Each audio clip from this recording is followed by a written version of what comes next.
It's been a long time coming. Parlay Pete, welcome back. Welcome back, welcome back, welcome back. Welcome. That would have been nice to come in with. Is Mace? Do you take Mace seriously as a preacher? Because he's still like preaching. No, he isn't. You're fucking lying. Stop. No, I don't know if he's still actively like at the church in Atlanta, but he's still like is a minister. Like, yeah, I mean, I wouldn't be surprised if he was still ordained. Because do you really ever give that back?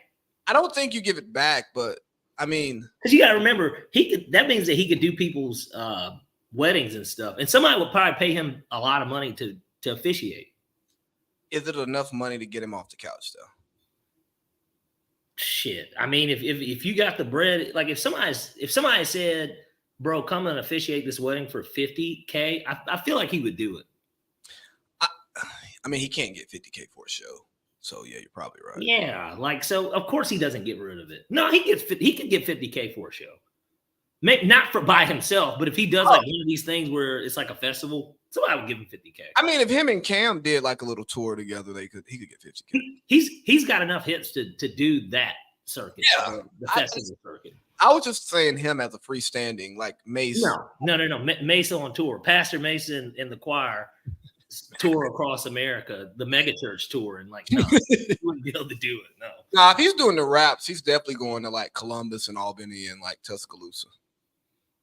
No, not even Tuscaloosa. You think somebody in Albany gives him $50K to do a club appearance? Oh no, he would do the Civic Center up right now. He would do the Civic Center. But I'm saying, don't you think the price is going up because of the show? Not for rap. No, but just in general. Yeah, the price not for him to perform, but I'm just in general, any and everything that he kind of is around now. The price to get him out of bed is much higher. Yeah. I mean, that show was really taking over culture.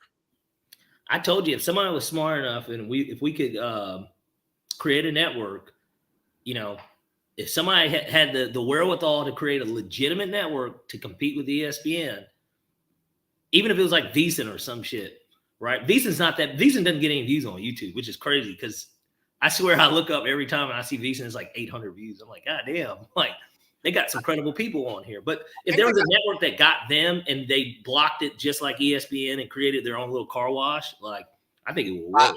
I mean, just think about it. We go 520, we go Gil's Arena, we go All the Smoke.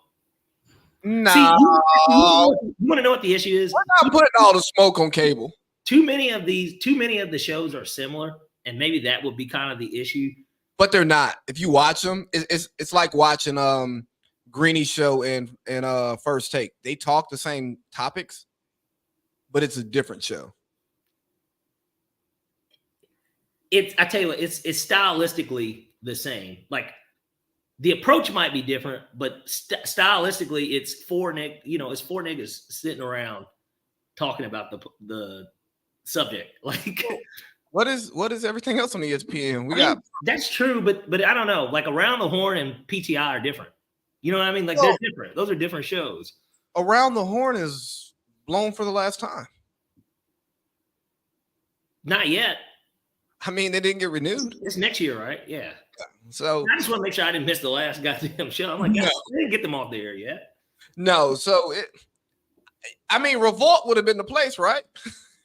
Yeah. It would have set up to do it, especially, they could have cut Tyler Perry in on the deal. Everything could have been shot here. If TNT had let Charles and them walk, maybe they could have really been like the best damn sports show version at night. Who has that much money? I don't know. Tyler Perry, though. Like, hold on. Who's willing to put that much money on the line? It wouldn't be a person. It'd have to be a company. I mean, because if you think about, you could get the sponsorship. They could get the sponsorship.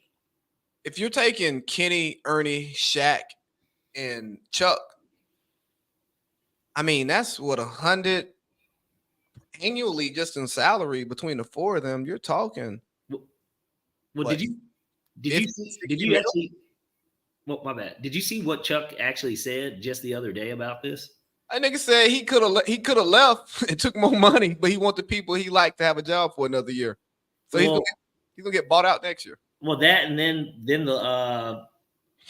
it was also what he said after that. He said he looked at it this way: they also would have worked him like a dog, you know. And he's right though, because he wouldn't have gotten Troy Aikman type treatment or Joe Buck. And think about it, Joe Buck and Troy could do more than what they're doing. I mean, they don't do anything. They should be getting Joe Buck should be calling baseball at the end. Joe Buck should be calling baseball, and Troy should have a time block where he hits 2 shows in the car wash on Monday or Tuesday morning. Yeah, after every Monday night game to assess not only the Monday night game that you just watched, but the rest of the week, and then looking forward to next week. Yeah. I think Troy is like, I leave Dallas on Friday, I go back on Sunday. Either that or give him a Peyton's Place-esque. I mean, Chuck has to do radio. With who though?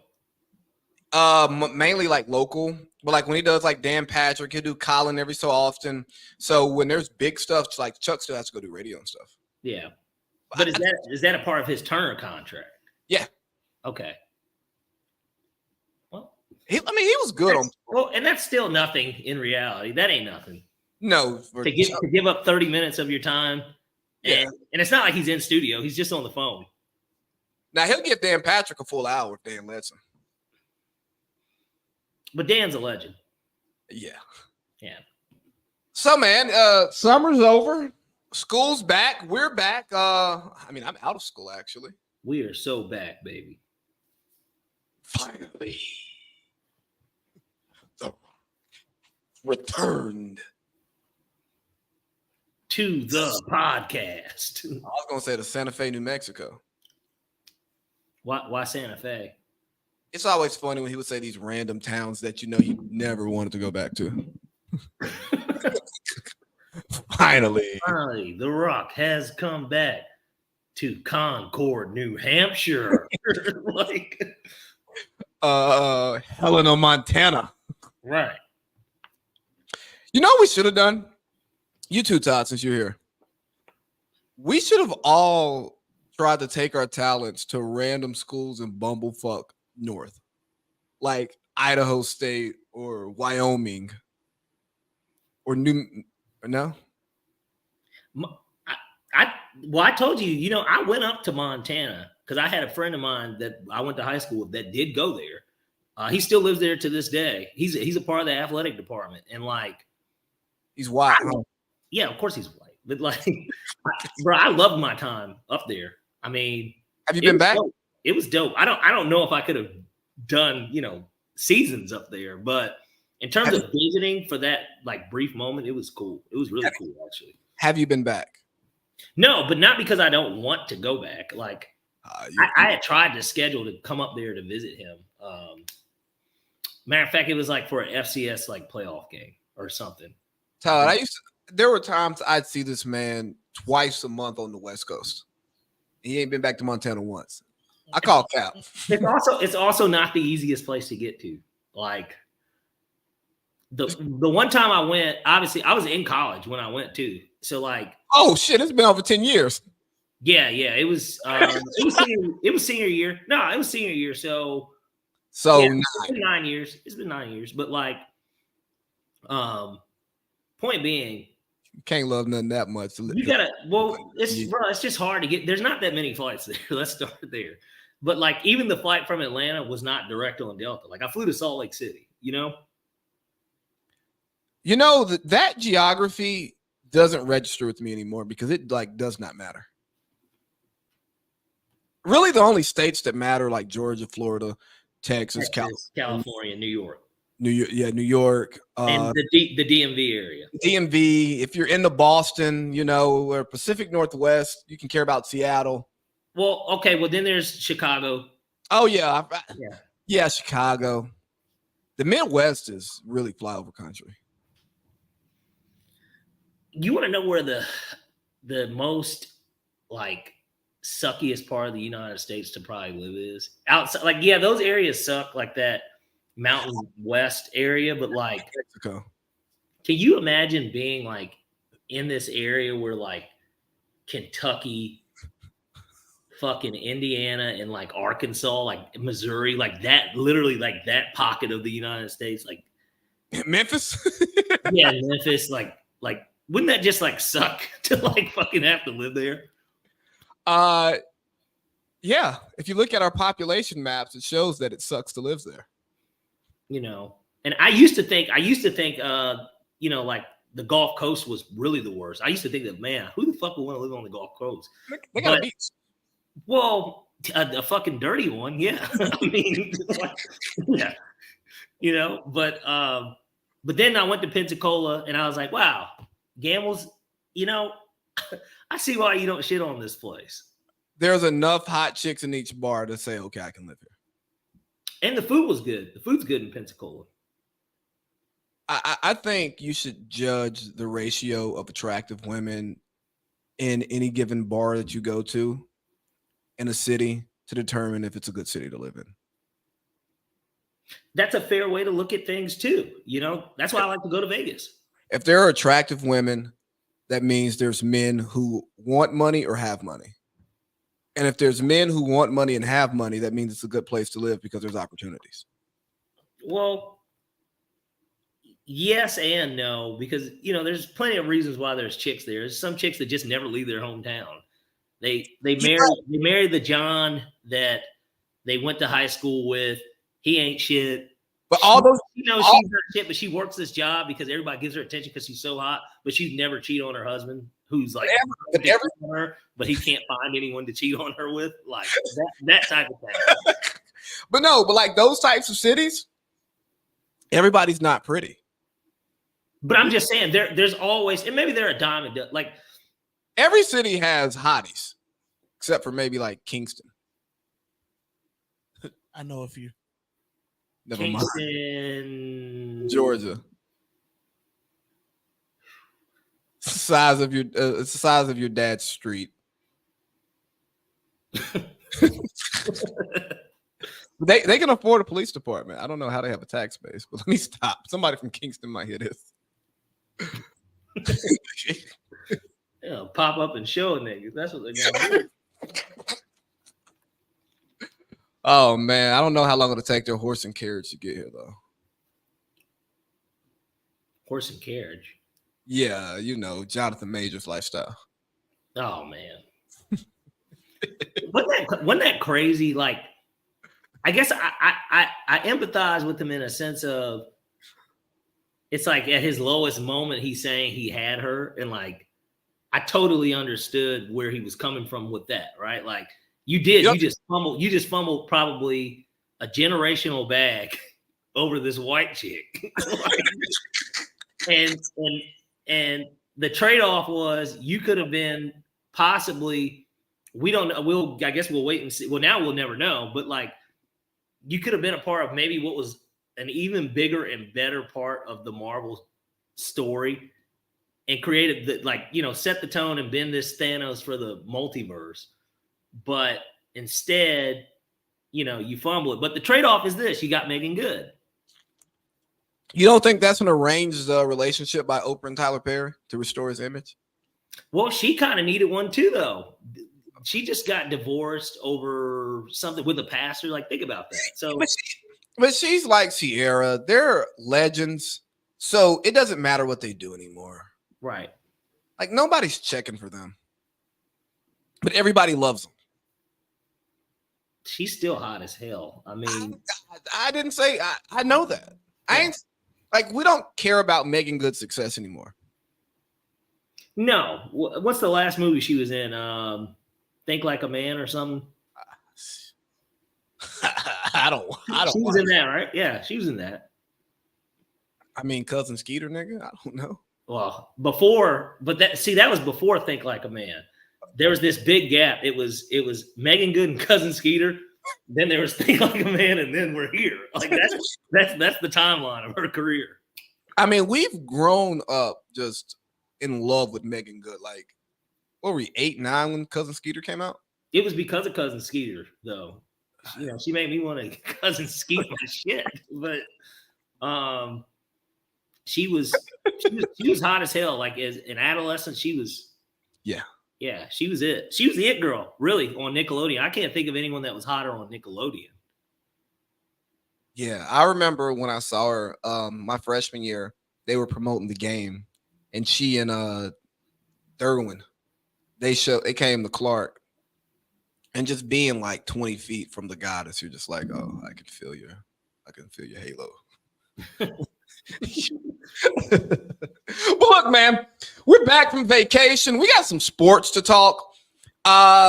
It's been a big summer. I mean, and I think one of the biggest parts of the summer was definitely the Olympics. You know, once every 4 years, so many crazy stories coming out of it, and we're already projecting forward and not even really reveling in what happened. But so much happened with the Olympics. Parlay Pete, where do you want to start with the Olympics? Well, we got to go with the mouth of the South, Noah Lyles. I mean, everybody was waiting on this man's downfall, and then he like surprises all of us by barely winning the 100 meter. And it's like kind of like an "I told you" moment, especially the like NBA Twitter. But then COVID apparently happened, and it was the craziest fucking excuse because one, I'm trying to think, he medaled though, didn't he? He still medaled. Yeah, he got bronze. He got bronze. He still medaled, but I mean, he talked gold shit. So anything short of gold, really, his entrance, nobody kind of respects out of him. His entrance. Oh yeah, well, right, exactly. The way that he entered, it's just like, man, you definitely don't seem like a nigga that had COVID. And more importantly, if you did have it and you knew you had it, don't you want to conserve your energy? I don't understand. Like, did you ever have COVID? Not that I knew of. I think I felt like I had it, but I never got tested and confirmed having it. No, I tested, confirmed, had it, and it kicked my ass. Like the first 2-3 days of COVID before I spread it to all my friends on accident, I didn't know I had it yet. I was in the bed for like 2-3 days. Couldn't drive, couldn't function. I damn sure couldn't run a 200. I gave it to God too. He didn't fucking have COVID. Let's start there. Let's just keep it 100. He didn't have COVID because that very next night they showed him dancing, running around with the USA flag cape on like he was Superman. And it's just like, wow, I've never seen somebody contract COVID, be able to do this, feel like shit for, 30 minutes and then get to partying. Like, it's like, wow, he literally only had COVID during the race. He took his booster. He took his booster. Well, yeah. I mean, Joe's the supplier, right? Well, Tyreek Hill said it's horseradish. Oh, Dr. Fauci. But yeah, the Noah Lyles thing is so interesting because Noah Lyles obviously is hated. Yeah. The Anthony Edwards stuff doesn't leak if he's not hated. And the whole him wanting a shoe and not going to Ant's party because he hadn't been to the finals, it interfered with my training. Hey, you thinking you deserve a shoe over him because you're a gold medalist? Bruh, don't nobody want running shoes, track shoes. Well, it's not even that. If you're not an exceptional gold medalist, nobody in the United States cares. Let's just really keep it 100. You can't name any of the fucking people outside of him and the basketball team and Simone Biles that won gold medals. Nobody fucking knows because nobody really cares. If you're not Michael Phelps, Usain Bolt, these people that win every time and they win multiple golds at every fucking Olympics that they're in, nobody cares. Like, nobody cares. I'm sure that there's somebody that has 5 gold medals stretched out over the last 3 games that we've never fucking heard of because we don't care. Like, how did they have Stephen A. Smith? He's like, you know what? We don't care. Thinking that's us. That's us. We're Stephen A. Smith. Like, yeah, I mean, you kind of summed it up. They didn't give Michael Phelps a shoe. We see you Olympic niggas once every 4 years. Bro, we don't watch the World Games. When the last time you watched the World Games? Never. So you only pop out. I've only seen it as a highlight on ESPN. Like, you know what I mean? I don't even know what channel it comes on. NBC, I guess. What does it come on? Like, I don't know. You pop out once every 4 years for 2 weeks. We're not giving you a shoe deal for that, bro. That's bad business. if he was smart, he would have tried to go like the Lance Armstrong way and get like some rubber bands or some shit. Like, cause think about it, every nigga had a Livestrong yellow rubber band, bro. Like it worked. Now it turned out he was a fraud, right? But but it was like cool as hell. It was something he had cancer. Like, you know, everybody could kind of empathize and like fuck. Did he have all cancer? No, he had what it was is he was juicing, and so and everybody was wondering. It's like, man, how does this guy keep winning every year? He won like 8 or 9 in a row, like yeah, and he was also like 40, like you know, what I mean? Like, and then his young boy Floyd Landis started winning, and he was juicing too. Yeah, exactly. That one chick from Harvard who's from Atlanta, she went to Pacers. She won some gold. Yeah, but you don't know her name. This is what I'm saying. Like, I remember knows these people. I remember her like they could be walking around right now, and you wouldn't know a thing. One of my friends was in like in Finland or somewhere over there in the Baltics. That's the Baltics, right? Yeah. And one of the teams won ping pong gold or something like that. And they had to pay for their cabs home from the airport. He just happened to see him in the airport. There's something, God, I hope I can find it. I'm going to send it to you. Gabby Thomas. There we go. I want to find it. It was so funny. I think I liked it on Twitter. It's a dude acting like an African. Bro, it is the craziest shit. But it's him at Hartsfield, but he's on Team USA. It's a funny ass skit. It's like it's fucking like it's actually laugh out loud hilarious. Man, look, I don't want any smoke with the Africans because you saw how it turned on Gilbert. No. Here, you go ahead and you plug this audio up real quick because everybody needs to hear. You don't have to play the whole video. Just play like the first minute. Okay. It's crazy because this is exactly how everybody is treated if you're not fucking Michael Phelps or Simone Biles. This is the point. And somebody like Noah Lyles. After he came last in all 4 of his Paris track events, our news team caught him as he touched down at the airport in Atlanta. Because I'm still better than a lot of people. So what, I came last. That one, they disqualified me. It wasn't my fault. I thought I heard gunshots. That's what I thought I heard. But it's not what happened. So I tried. So that's why, because I came last, they didn't come to pick me up in the airports. All the other athletes came back yesterday. Me, my own flights, we were delayed. It was a 10-hour layover. Tell me why they put me in that type of flight. They put me economy class. My back, I couldn't even stand up when the plane landed. They had to wheel me out with wheelchair. Because I came last. I mean, that's Noah Lyles in like 2 weeks. Yeah, man. Look, and maybe he's you know, he's a DC guy, right? So like maybe in the district they'll show him some love, right? Like maybe they'll like dedicate a go-go to him or something. Yeah, he can because okay, we talked about Mace and what he would charge. I mean, what is Noah Lyles getting for showing up to the club? He might have to pay to get in. This is what I'm saying. He's getting pat down. You know what I mean? Like nigga, we don't trust you. Yeah, no, like he's trying to see how many bottles he can get. He's not telling them how many bottles he gets to come. Right.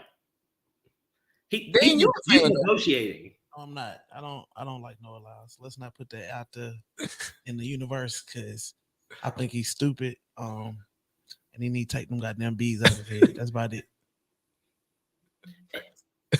Look, and I'm with you because at the end of the day, the day got to end. Yeah, and his day already ended. Okay, let's talk about the parts of the Olympics that we care about. China's nipping at our heels. You know, they tied us for gold medals, but we kicked their ass in medal count. You know, I went on TikTok and talked about this. Wow, how lame did that sound? I went on TikTok and talked about this. But it was really weird watching like the Olympics this year because of how woke my timeline is. And I ain't talking about what the Republicans call woke. I mean like actually like real woke, where you got American black people rooting against America for black people to win. It's like we root for black people, then America. And I'm like, no, you root for America, then black people or women or whoever else you want to root for. I just root for America. I don't root for nothing else. Well, America. that's because you're a proud American, right? I know I'm free. I won't forget the men who died who gave that right to me. Yeah, and everybody else. We spoke about this earlier, but everybody else, look, these people get their news source from the Shade Room. All right. They get it from the Shade Room, the Neighborhood Talk, and Spiritual Word. This is who they listen to. So, like, we have to look at the mentality. Of course, that's how they found out about the shit. They weren't fucking watching the Olympics at 3:00 in the afternoon. You know what I mean? They caught it on the Shade Room, and they were like, well, why she get this? Like, you know what I mean? Why are they gonna show this person over this person? Like, because they don't fucking know, because they're not fucking watching it. They're getting this biased opinion from these social media news networks. Like, here's the thing.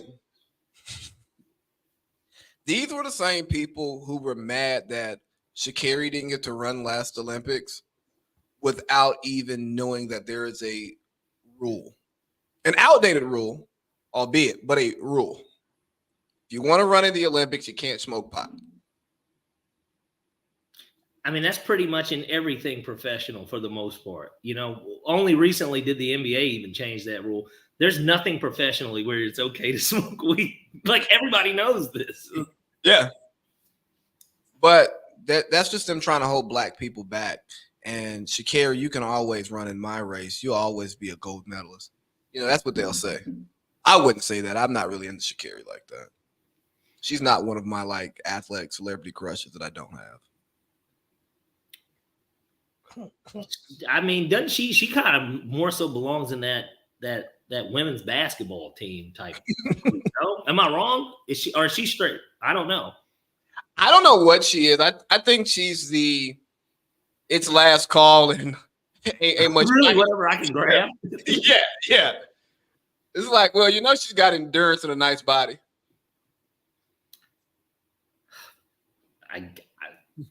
I'll pass.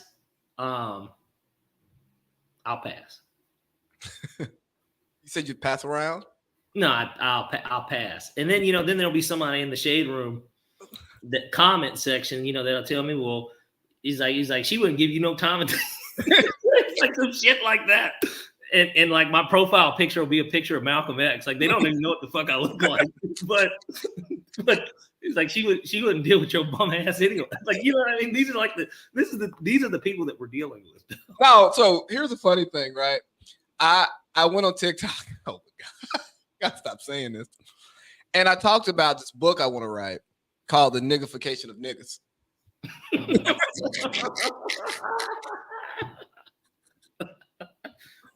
So hear me out, though. Hear me out. The way that like black success is marketed, it's just terrible.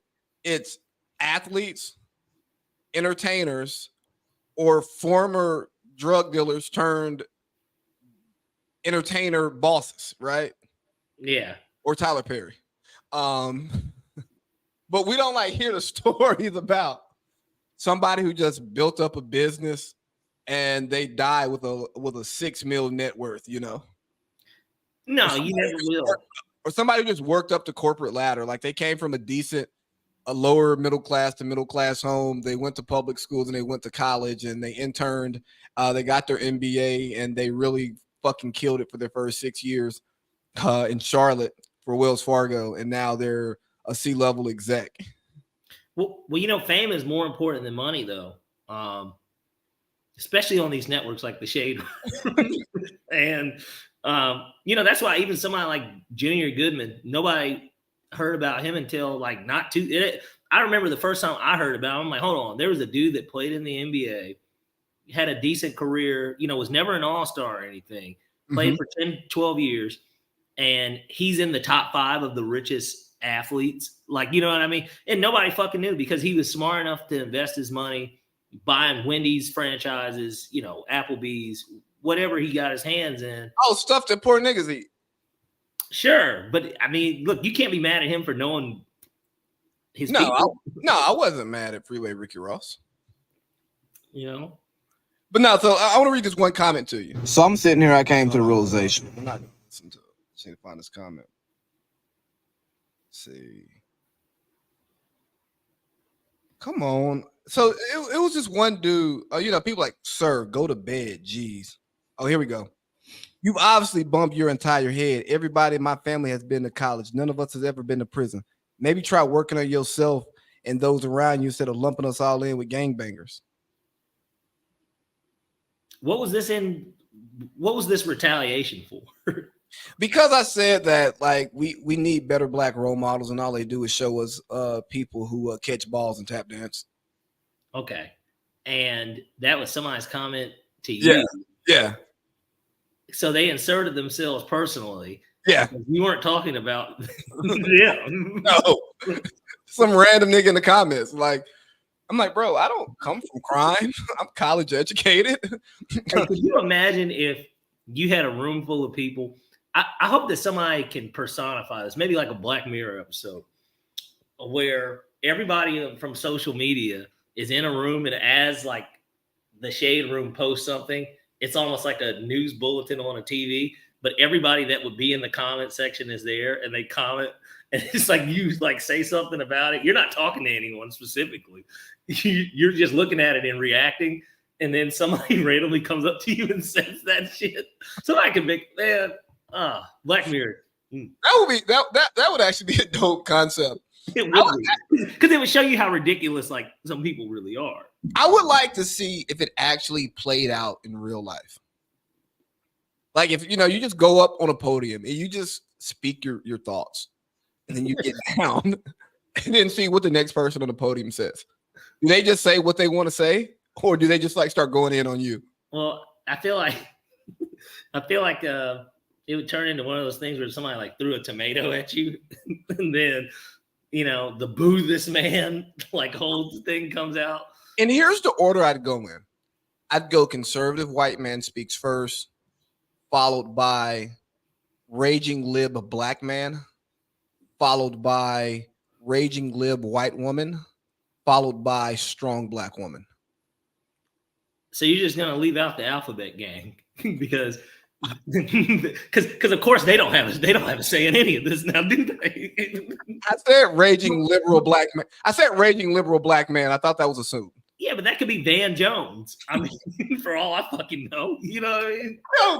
No, Van Jones is the bottom. But this is what I'm saying. That could be Van Jones, bro. Like, I think Van Jones was crying on TV when Joe Biden stepped down. Yeah. Gosh, you know what? We've missed all this too. We didn't talk about Trump getting shot. I'm sorry. Now there's a conspiracy theory on that. He never got shot. It was fucking glass from a teleprompter that got hit. I mean, like, I don't know. Bullets flew. A shooter got killed. Another fucking person died behind Donald Trump because the bullet actually hit somebody. Like, it was glass. Well, what's her name? Amanda Seales. Yeah, she didn't believe it. Of course not. Leave her alone, AC. Amanda doesn't believe that you're a funny comic at that. And that was another thing. Granted, I tagged her, so she obviously gets access to my profile. But like, she creates this whole narrative about who I am based on the person I present myself on social media, and I go, it's not a real person. I am a caricature of myself on social media. You idiot. Well, right. Literally, your name was Big Baby. Yeah. Free Big Baby, man. Yeah, freedom. So let's get back. What you got? One more thing. I have one of your hats. Oh, good. Keep it. It's gonna be like a keepsake one of these days. Like those. To put the bottle down. Basically the tattoo. Yeah, the tattoo. Literally, yeah. That's literally what's on the same design bucket hat. Yeah, it's a khaki bucket hat at that. You know what? That's eventually going to be like the '98 Falcons Super Bowl championship hat. Yeah, not a real thing, but if you got it, it's worth something. Exactly. Cryptocurrency. Well, more like NFTs. Dane, did you buy NFTs? No, I didn't know enough. I wasn't fucking with it. All right, let's get back to this. Fake thing to people, and then like niggas were eating it up. Yeah, like, hey, I can get this picture of a picture for $2,000, and I can make it my avatar. Nigga, just download the JPEG off Google Images. I have virtual art. Bro, I mean, buying real art is dirty business enough, but virtual art, like, yo, my house is fly in the metaverse. So you're gonna get some meta pussy? Bro, that shit's the same as Tyler the Creator once said this on Twitter about bullying, about cyberbullying. He's just like, you fucking retard. He's like, just turn off the fucking screen. Like, why are you sitting here taking this? He's like, he doesn't believe in that shit. It's like how the fuck did you get cyberbullied? No, just imagine, no, for real. Just imagine going to work all day and spending your post-work time trying to get meta pussy. Yeah. That's like these niggas that'll comment on Ruby Rose's photo, you know, like trying to be legit too. All right, I tell you what, Ruby Rose is not good. She's not a good example because she's got millions of followers, but maybe somebody that's Creole Court? Nah, not even her. Give me like a really bad, like a badass chick that's got like 50,000 followers, somebody like that. Mm-hmm.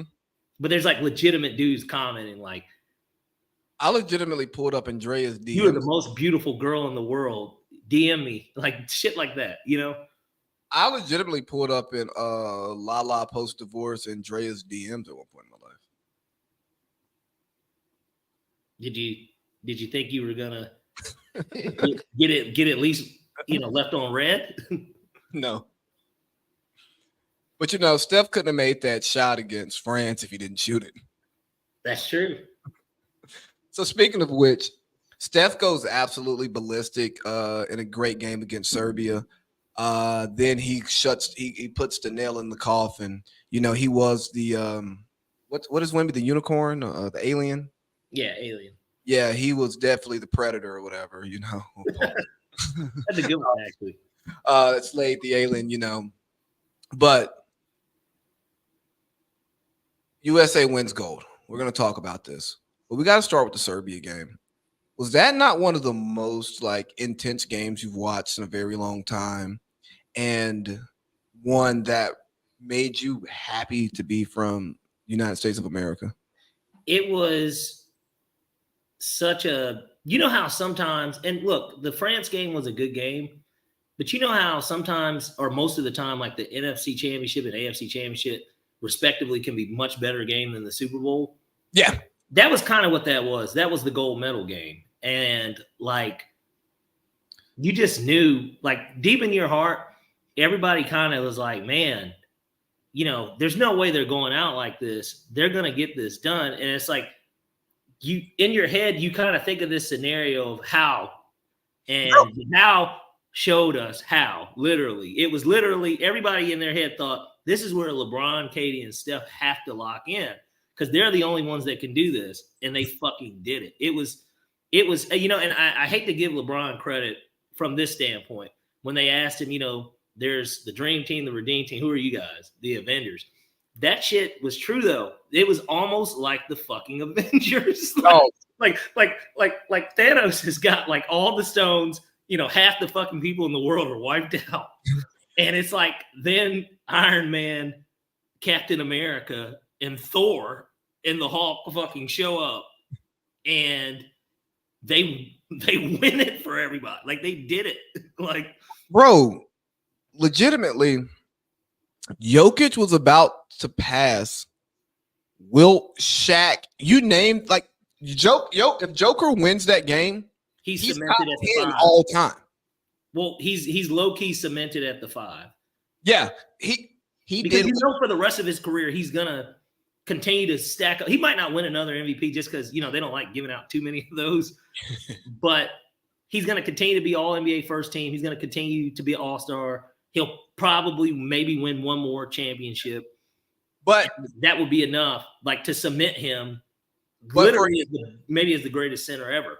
But for him to go into the Olympics against one of the most talented USA Olympic teams we've ever seen, and to do it with only one other legitimate NBA player. I know they had Jovic, but he wasn't even in the game. Yeah, Bogdanovich was the only. It was Bogey and them random niggas, and they were killing. Yeah. And if he wins that game, LeBron gets another bronze. And it's a nasty thing because the media loved him so much. Like the stories that come out and the way that the 2024 Olympics would be remembered would it would be like the MJ comeback years. You know, like we remember, like we misremember those years in a sense that, yeah, the teams were great. They had the 72-10 team, but they still won 50 games and made playoff runs when he wasn't there. It would be the reverse of, in a weird way, it would be the reverse of Michael Jordan's career in a sense of, and I like how you brought up the Wizard years, but it would be almost the equivalent of, let's say Jordan won all those titles and then he ran into the Detroit Pistons at the tail end of his career for the Bulls, but that's how it ended. With LeBron, it would be the same thing. It would be, man, Jokic just kept fucking killing this dude at the end of his career. Like, He owned you, like playoffs, Olympics. There literally isn't a team or player per se that can say they own LeBron. No. I mean, maybe the Warriors to an extent, but he beat them. He beat him once. And he's put him out of the playoffs since he's been up to late. He made them get Kevin Durant. So it's like, you know, but for the most part, there is nobody that own LeBron, though. Question for you. So is LeBron to the Warriors, Drake to Kendrick, that Drake is LeBron and Kendrick had to go do some shit that is like not normally Kendrick stuff for him to possibly have gone on one of the best beef runs in rap history. Like you were so good. You know, I see how you're correlating them. It definitely makes sense. It's hard to compare Kendrick Lamar to KD. How come? Because they are skillfully better than anybody who's doing what they do. But when you look at the successes, if you look at the I won't even say the consistency, but if you look at the personalities, not media friendly, not you know what I mean? Yeah, actually kind of similar. But like Katie's ass stays responding to people, so that's like where that line gets drawn. Like Kendrick Lamar, in a weird way, Kendrick is almost more Jokic like ish. Yeah, it'd be like if Jokic started blacking on people, literally. Like, because that would be super out of character. Like, can you imagine if Jokic was doing what Bogdanovich was during the game, how he was chirping? Like, can you imagine if Jokic was looking at Carmelo and being like, "I'm the real 15 in Denver," like some shit like that, like nigga, everybody would be like, "Whoa, like what? If you this nigga on?" Like, I bet him going up to Melo, they'll never remember you in Denver. That's what I'm saying. And then he looks at Pau Gasol. He's like, nobody even remembers your career, nigga, like anymore. Like, I mean, they don't. I'm the greatest European big, like ever. Like, well, he is, but he would be talking to Dirk about that. He wouldn't be talking to Pau. Yeah, but you know, Dirk's style of play. Yes, he's a big, but like, I guess because of the way Dirk plays, I don't know. Yeah, Dirk's a big, but Dirk's not a big. Like, what's Dirk's career rebound average? Probably 7 or 6. Like, you know what I mean? Like, is he really a fucking big? Like, did Dirk ever have a year where he averaged 10 rebounds? Probably not. Like, he always played with Sean Bradley, Rafer LaFrance, Eric Dampier. Like, these are the niggas that like he was playing with. Traditional guys that literally is like, you grab the rebound. Like, he averaged 7.5 on the career. Okay. But did he ever have a double-digit year? I'm looking for it right now. Probably had a 9.2 or something one year, like in one of them MVP He had a- years. You know what? No. So year 3, 9.2, year 4, 9.9, 9.9, 8.7, 9.7, 9, 8.9, 8.6, 8.4. Dirk was rebounding until after he won the finals. So the year he won the finals, he averaged 7. And then after that, he wasn't above 7 again. Nigga just said, Yeah, and I guess I just say it because nobody thinks of Dirk Nowitzki grabbing a rebound. Like, nobody. You think of Dirk being like a less athletic version of KD. Yes, mixed in a weird way. I hate to compare him to a colleague, but mixed in with kind of like Tim Duncan-esque play. Yeah. Because Tim Duncan's super skilled too, like, which is something nobody ever talks about. Like, Tim Duncan was ridiculously skilled. Tim Duncan should be in the GOAT conversation. Tim Duncan is the Undertaker of the NBA. That's pretty good. He's so well respected. Like, Nobody has a bad word to say about Tim Duncan. nobody thinks the Undertaker is the greatest wrestler. He gets put in that conversation, I guess, but like nobody names him as the best wrestler of all time. But he was good enough to be the best wrestler of all time. 7-foot dude walking the tightrope and shit and doing moves. Yeah, I mean, jumping out of the ring and shit. But that's where I go. That's why I compare him to Duncan. Duncan was underratedly athletic too.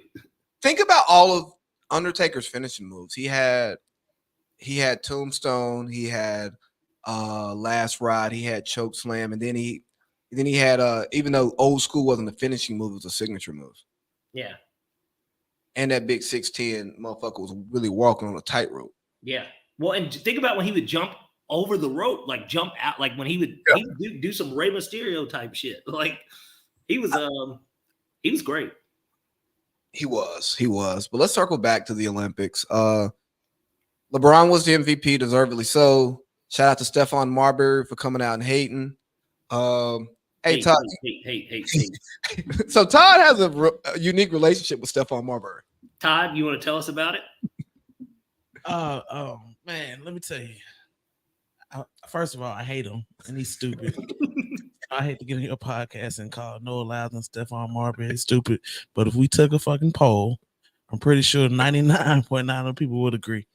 Not Carmelo Anthony, because Carmelo Anthony respects him. Yeah, for some reason he hanging with him. He got ties in Stony Island. Ain't that where you from? Coney Island. Coney Island, Stony Island. New York. You know the New York guys who came back and played for the Knicks and disappointed. Well, hold on. But Todd, where does this disdain come from? Was it when he got the fucking 3 tattooed on his head? Was it did he say fuck? Like, did you go to a Georgia Tech game when you were younger and he said fuck you or something? Nothing like that. Nothing like that. But the 3 did kind of piss me off because it was stupid. But I hopped on Stephon Marbury's live one time and he was talking shit about LeBron. And I was like, LeBron, man, LeBron, you didn't have half the career LeBron had. Why are you talking bad about this man? Because he missed some free throws. And Stephon Marbury went on to say, who the fuck are you? Who are you? I'm going to come find you, little nigga. I'm going to come find you. He ain't found me since, but it's always fuck Stephon Marbury. All right. To the end of time. I'm with you. That's exactly how I feel about what's that weak ass nigga's name? The dude that's in Friday, he's a comedian. He took over for Chris Tucker. Mike Epps. Yeah, fuck Mike Epps. So that's like, because that's kind of like how that is for me. Mike Oh, Epps, what's the Mike Epps story again? I forgot. I went to the Hawks Pacers game. It was the first round. We were in the, we actually had sweet tickets at that game. And like, we ran into him like in the club hallway area. Uh-huh. And Justice asked to take a picture with him. So then I was just like, I was drunk. So I was like, fuck it. Let me get a picture too, Mike. And we were taking a picture. And I guess he thought that I was touching him or something. And he, like, how you're smiling and you could talk through your teeth. Uh-huh. That's kind of what it was to me. He was just like, he's basically, hey man, you got to chill out. He said, I ain't like that type shit. And I'm thinking to myself, I was like, man, what the fuck are you talking about, bro? And it's Atlanta. He's paranoid. Nigga, Nigga, I've got on a $20,000 Rolex, and my brother just took a picture with you. Like, nigga, do I look like I'm trying to hit on you? Like, in the middle of doing a fucking picture? Like, do I look like I'm trying to grab some ass? Like, it was just the wildest shit ever, and like, it kind of caused a little commotion. Like, because then my older brother Laris, he stepped up and was like, hey, like, you know, type shit, and yeah, it was, man, fuck Mike Epps. I get it. He nigga's not funny anyways. And fuck Marbury. He wasn't. That's why he did that funeral movie, nigga. And fuck Amanda Seals. Nobody heard of her. Yeah. Bitch thought she could be an AKA on a TV show. Speaking of HBCUs, yeah, this show has no structure. That bullshit. Back. We gotta warm up again, you know? That bullshit TK Kirkland clip I sent you today. That's just why I hate mainstream black media, because these niggas are stupid. The one about Spelman. Yeah, and Envy Spellman wrong. Yeah. He's like, you know, it's not really an HBCU. It's named after the Rockefellers. Yeah, every bitch who went to that school knows that. They teach it. It's not a secret. Every nigga that goes to school next door knows it. I mean, the fuck, like. Yeah, our school's named after somebody white too who paid for it. Gotta how that shit work. Hey, niggas, have a school. Just name it after me. Yeah, because there were definitely, you know, there was some abolitionist ass black person that just came up to Spelman and was like, you know what, I'm gonna start a school here. I don't need any funding from anyone fucking white in 1887? 1881. 1881. I don't need any fucking funding or nothing because we got this. Like, you know what I mean? Nigga, we're gonna call. Oh, wait, my bad. We don't have fucking telephones. We're gonna write a letter and snail mail this shit to Madam CJ Walker, and she's gonna get her black ass down here and she gonna fund this shit. Yeah. I'm gonna hit up all my slave friends to build this motherfucker. Yeah. Hey, you do it. Like, you can't be too fucking bright if you didn't think that somebody white put their money into this. I mean, like. And Charlamagne's like, oh man, I didn't know that. Dumbass nigga. A now multi-million-dollar institution that was started in 1881. How else? For black people to learn school was paid for by black people. Hey, by the way, in the fucking deep south. I mean, look at the fucking, like, bro, it's like the nigga who sorry. It's like the nigga who gets his baby mama an apartment, right? I don't want you to live here anymore, but I want you to have something. So I'm gonna put you over here so I can have my own.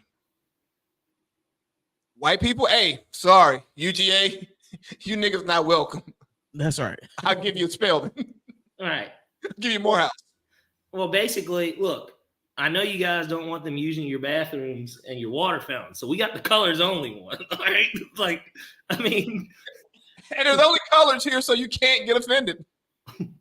Yeah, I mean, and then and like I told you, I almost wanted to be like, I almost wanted to tell Charlamagne, well, you know, he's acting so surprised. Like, well, wait until you hear how Jay-Z came up with Rockefeller Records. Wait until you hear how he came up with that shit. I mean, if we're being honest, it's not like black entertainers have ever looked up to black people. They want to be in cartels. They want to be mafias. They want to be Rockefeller. You know, well, unless you're Rick Ross, because then if you're Rick Ross, you want to be Freeway Rick Ross, and then beat him in the lawsuit for it. Which is crazy. And Freeway was broke too. Well, exactly. But that's why we know. That's how we know how he won. I mean, the nigga with the money won. I mean, Rick Ross has been in a lot of funny beefs. The craziest thing is, and a lot of people don't like admitting it, and as much as 50 Cent clowns that nigga, Rick Ross kind of effectively ended 50 Cent's rap career. But, oh yeah, he sent that nigga to TV. Yeah. Like, hey, you go hang out with Tyler and Oprah, nigga. And Mafia music isn't even that like, I like Mafia music, the song, but like, it ain't even like it's the craziest diss record or anything. But Yeah, it like effectively ended 50's career. I mean, he was funny enough and rapped well enough to just survive it. And like, well, and Rick Ross doesn't have any album that's a Get Rich or Die Trying. And Rick Ross has got like 2 good albums, like 2 really good albums, but none of Get Rich or Die Trying. So he has hood classic albums. He doesn't have they're not classic albums, but they're hood classic albums. They didn't sell enough. Go check Ross's record sales. They're terrible. Well, and then the fact that 50 Cent we can verify was shot 9 times, while Rick Ross we can verify was a corrections officer. there's such a big difference there. He lied about it, and people were giving evidence. Like, hey, Rick, just own it. So who's this Robert Williams character, nigga? Isn't that your government? Like, he's like, weren't you in Pompano Beach, Florida, too, nigga? It said the same nigga was there. So there's a nigga that looks just like you with the same name that was doing this, and it wasn't you. Yo, why is it so bad? Like, how crazy is this? It is bad in the black community to be in law enforcement. Yeah, you can't name one person that's in law enforcement, maybe except Shaq. And Shaq's like a fucking his role as a sheriff in like Henry County is like that nigga's like an adjunct professor. That's like Chris Webber teaching a course at Morehouse. Nigga. Like it's like the equivalent of that. It's like, okay, this nigga's not really this, but we'll allow it. Like, yeah, no, Shaq is you know what? Shaq is easy. If you give him like a little title, little recognition, or some money, he'll do it. I can't think of the nigga who probably has got to have the most hustles of everybody. Him and Snoop Dogg have like the most fucking hustles of anybody in entertainment. I don't think I'd work that hard. But they've got more hustles than anyone. Like I wouldn't work that hard. Like, nigga, the fact that Shaq sells Icy Hot, General Insurance, he does TNT. He obviously is a former basketball player. Like, did he do some Subway work too? Chuck does. I know Chuck does now. He's like the voiceover guy. I mean, Shaq is on my TV a lot, and Shaq hasn't spent any of his NBA money. I'm sorry, dog. I'm not working that hard. I'm not. I'm gonna pay somebody to spend my money for me and steal a lot of it, but just keep enough so that I don't go check into it. I'm not working hard. Well, you know, Shaq, that NBA check is probably in Shawnee's possession now. But you know, but Shaq, look, this is what Shaq does. Shaq DMs the smallest chicks he can find. You know, whether that's a KG. Not Kevin Garnett, by the way. This I know is our inside. You're talking about the big thing. A Hoops. You know, I think he was fucking Hoops or something for a minute, but he pulled up on the Home Depot hottie. Right. Niggas DM. Nigga Shaq's a freak. The fucking hot Tua girl. She was on Bill Maher's podcast. It was nasty work. Really? Yeah. He was trying to tell her how she could start a sex podcast for young people. And she's like, if she wanted to make more money. Yeah. And then he was about to start talking about how porn is fucking up sex and how back in the day they didn't even spit on it. It's not even necessary. But this guy used to date Superhead. So you mean to tell me Superhead never and spit on your ship? Not once. Then again, maybe she didn't have to because she's Superhead. Well, yeah, there's that too. I mean, I don't know. How do we get off track to fucking Shaq and all this other bullshit? I don't know. We're talking Jokic being the greatest center. Yeah. Devin Booker had a great Olympics. Him and Anthony Edwards, both of them did. Both. Put it this way, the 2028 team is in good hands as far as guard play goes. Yeah. Wing play is going to be a problem because if Jason Tatum has to put that Team USA jersey on, he better not wear number 10. Hold on. He talked all that Kobe shit. And, you know, he did like Kobe in the finals, you know, first ring, didn't get finals MVP, you know. Then he's like, I'm gonna rock the 10. and then he went 0 for 16. And I'm not knocking him for the 0 for 16 because of the way he played. He didn't get in rhythm. He was pressing, which is why he continued not to play. Yeah, he was checked out. He checked out. I mean, wouldn't you be checked out if you were there with a pregnant LMA? I checked out as soon as I won my championship in Boston. He should have just told Jaylen Brown, here, nigga, you getting everything anyway. I mean, he should have did. You know, at that point, he could have enjoyed his summer too. Look, Jaylen Brown was enjoying his. That's why he's walking around, you know, with I can't say her name, Kiersey or whatever. Yeah, Haskins' sister's with fine, Haskins' wife's sister, walking around with fine and easy. And then you know, walking around with easy Spalding. No, Spalding. The way everybody's passing that shit around. Oh yeah, dunking it between the legs, nigga, behind the back. Everybody named Ken. You know, pinning it off the glass, bro, like everything. I mean, everybody's getting a piece of that. So, can you blame them? You know, here's the thing. I would smash her, like, of course, but like, I'm not like super attracted to her like that, though. No, I mean, me neither. I definitely wouldn't say no. I would, yeah. That's what I'm saying. Like, I'd smash, but like, if I saw her in a party and conversation naturally came, then I would lock in for the night. But I would not show up at the party and be like, I'm on this one. Well, right. As soon as you walk in, you're like, I want daddy long legs. You know what I mean? Like, now, if I walk in and Plum Dog is in there. Full court press, huh? Oh, yeah. I do all them things that bum-ass tight end from Ackworth couldn't do. Right. Hold on 1 second. I mean, you talk about an awkward time to take a break. Yeah. So, Ty, how you enjoying your first time here? Well, I'm enjoying this Milagro the most. But I tell you that you guys, you got something special, man. So I appreciate you for letting me come through for a bit and, you know, drink your liquor and talk a little shit about, because y'all talking about people that I hate. I love it. Fuck Noah Lyles, fuck Stephon Marbury. You know what I mean? Is there anybody else on your hate list? Damn. Not right now. Not like them two. Big T fad Noah. You know what I mean? Look, since we're bouncing around, you know who has a mean hate list going? Who? My boy Paul Feinbaum. That boy's in a contract here. Paul.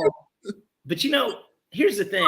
Around picking a contract, you're trying to get a max. Well, the gloves are pretty much all for Paul. There's no saving anymore. So he kind of doesn't, for what it's worth, for all intent and purpose, what kind of got him into ESPN, mainly being, you know, Saban's disciples getting on his show, whether they're talking shit about Auburn or, you know, people that hated Nick Saban talking shit about how Bama handles their program. That's kind of what got, you know, Paul into ESPN. So like now there's no Saban though. So like, how old is Paul now? Goddamn. I mean, is he not 70 years old? Let's see. He's gotta be 70. He been doing this a long time. Yeah, but his callers probably like 73, 74. Gotta be. See, Paul Feinbaum is the freakiest age in the game. 69, huh? My God. He a fan. Freaky ass nigga. Yeah, Paul's only 69. Hey, how about this, Parlay Pete? My boy Najee started listening to the Paul Feinbaum show because of our spoofs. Really? Yeah. Well, goddamn it, I need Paul to send me a little check or something. I mean, we're getting them viewers just because we're making fun of him and his vernacular and his and really, you know, I guess maybe we should be thanking Paul, right? I mean, yeah. I mean, some of the best entertainment that I get during football season is on a Monday on the Paul Feinbaum show. Wait until you get that, whatever the first set of calls is going to be on that Monday following the Georgia Clemson game. Oh, it's going to be a good one. Especially Dabo, because, you know, he doesn't believe in the transfer portal. Well, He gonna end up in the portal soon. That's right. But here's the thing. Dabo would still land on his feet. Yeah, but he would fall to a second tier program, and Do you think he would go out the Les Miles way? Like that's kind of what ended up happening. He started eating grass and shit. no, he would be more like Hugh Freeze, and not like the Liberty drop off, but he'll get a job, or like my man at Penn State, a job where if everything works right, you can win a national championship. Yeah, but you're not going to a national championship program. I really want to kill this fly. Hold on. Like I could see where could I see Dabo going? Like I could see Dabo, he's not getting an Alabama job because Kalen DeBoer hasn't. I could see him at like a Kentucky if Stoops goes wrong. I could see him at a South Carolina. I could see him at definitely a Southern program, but not a program that you write home about. But he'll turn them into a 10-win team every year. Yeah, South Carolina sounds about right. I mean, if the old ball coach could only win 10 games there. The old ball coach. His old interviews have been popping up in my algorithm lately. He was a hoot. Well, didn't he earn it? Yeah. He got Warfel to a natty. Did he get him a high too? He did that. Look, South Carolina winning 10 games at the time. I mean, that was big shit because Georgia was winning 10 games every year. So the fact that team, and then he still had to beat Florida too. He beat us pretty much. He would, golly. Every other time South Carolina would win that game. Yeah, he beat us, then we go on a run. We lose to them, go on a run. Because typically, we would play them like week 2. Yeah. It was always like the week. It was like the first SEC matchup of the year. And well, he said he used to like to play Georgia early in the year because they're going to have, a few good players suspended. Well, he's not fucking lying. You're cooked, buddy. I was about to say, now they get kicked off the team if it's bad enough. Rah-rah 2 DV incidents in a month. Look, as long as, you've got a fucked up driving record, you're good. You're good at Georgia. It's okay. Like if you've got reckless driving or, getting super speeders, like going 98 in a fucking 30, like that. That's okay. They need a deal with Uber. Stupid niggas, they still wouldn't. they'd still be getting in trouble, bro. NIL money. These guys are able to buy. If you're a top tier guy, you're able to really get like a LaFerrari, but everybody's gonna get a Hellcat or some shit, right? Like it's Georgia. Yeah. Hellcat, SRT. Shout out to Big Six. Yeah. Back to the Olympics since we're all over the place, and then we'll wrap hour 1 with that. Maybe Caitlin Clark should have been at the Olympics. Her fans would have been pissed off, but at least there would have been fans.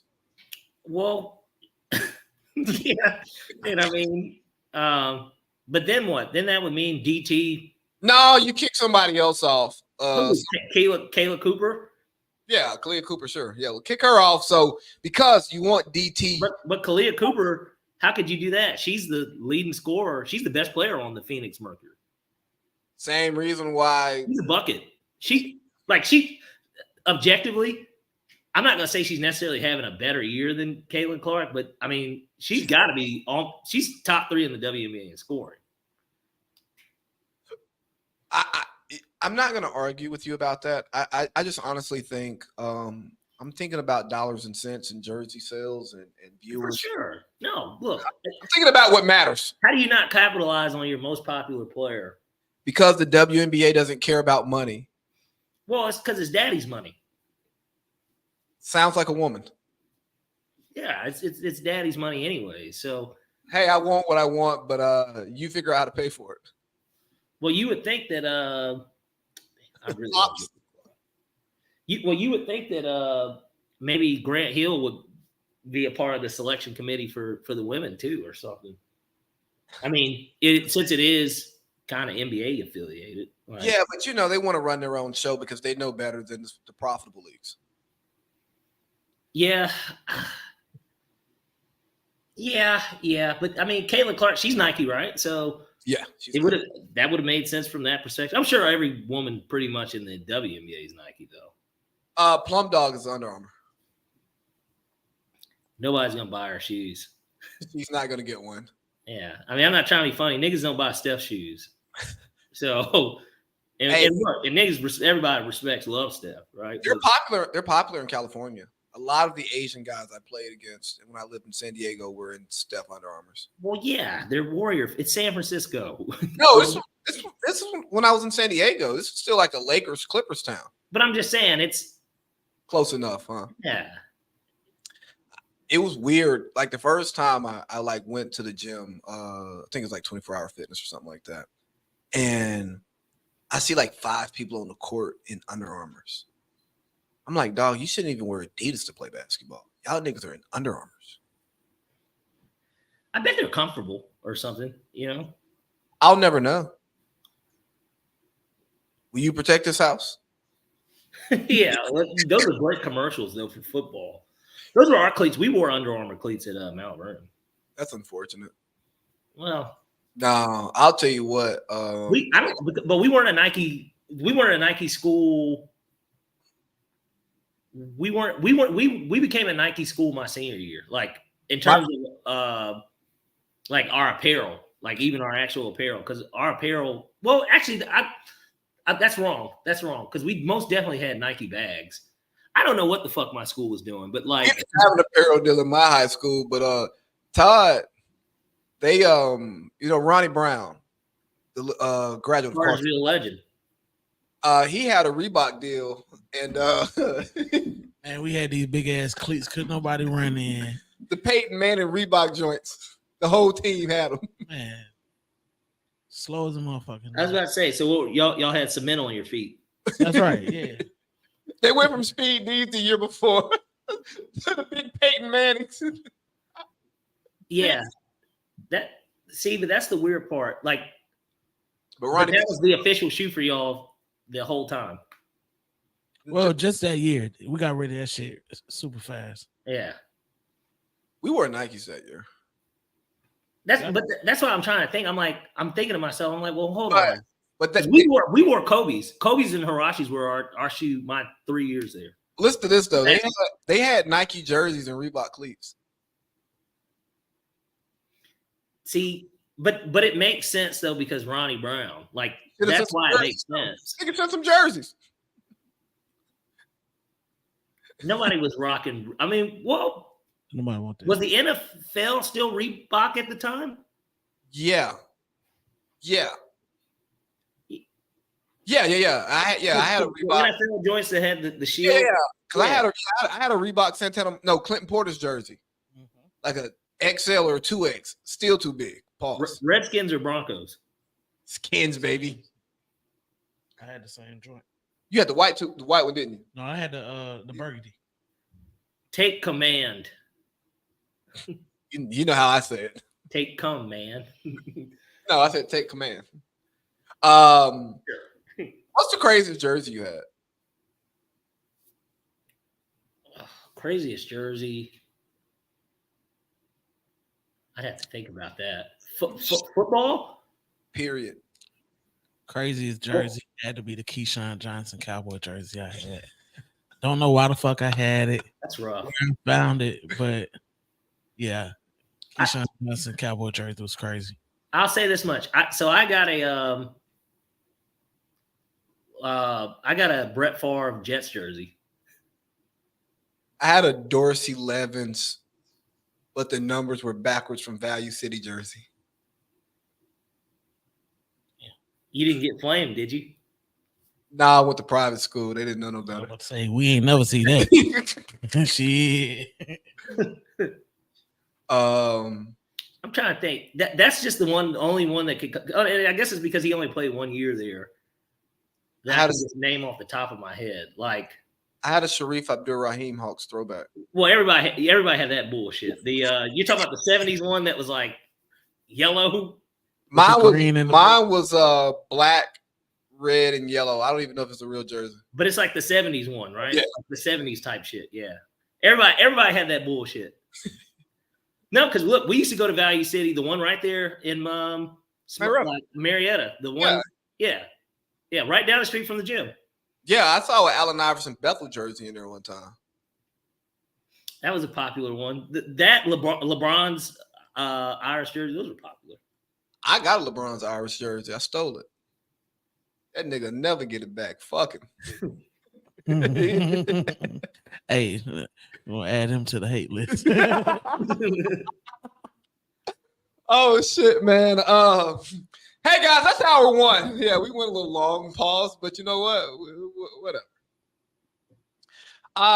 We're all over the place. Do you care about talking about the 2028 Olympics right now? Because I honestly think it's a stupid topic because we don't know who's going to emerge in the next 4 years. We don't. I guess it's interesting. You know, I don't count the Winter Olympics, so it's interesting that, you know, it took this long for the Olympics to come back to the United States. It's crazy to think that the last Olympics was here in Atlanta. So it's like, hey, I got to carry the torch. When? What are you talking about? When they did like the parade and shit, like they came through Cartersville and like you're saying back then? Yeah, in '96 I got to hold the Olympic torch. There's a picture somewhere. It's probably gone because my mama's basement flooded one time. But yeah, I got to hold the Olympic torch in '96. Check out the dick on Lee. He was toting that thing around since '96. That's crazy.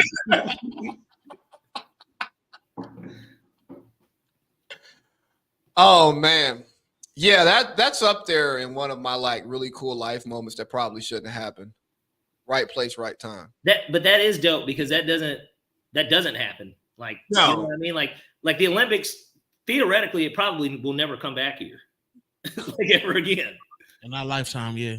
Oh. But you know, we got in 2 years though. Yeah. We got some World Cup, baby. Yeah, but we don't even get the championship. Like, oh no, we're not LA. Well, their stadium is better objectively, but like, well, don't we got like the quarters, or we just got group? We get the semifinal.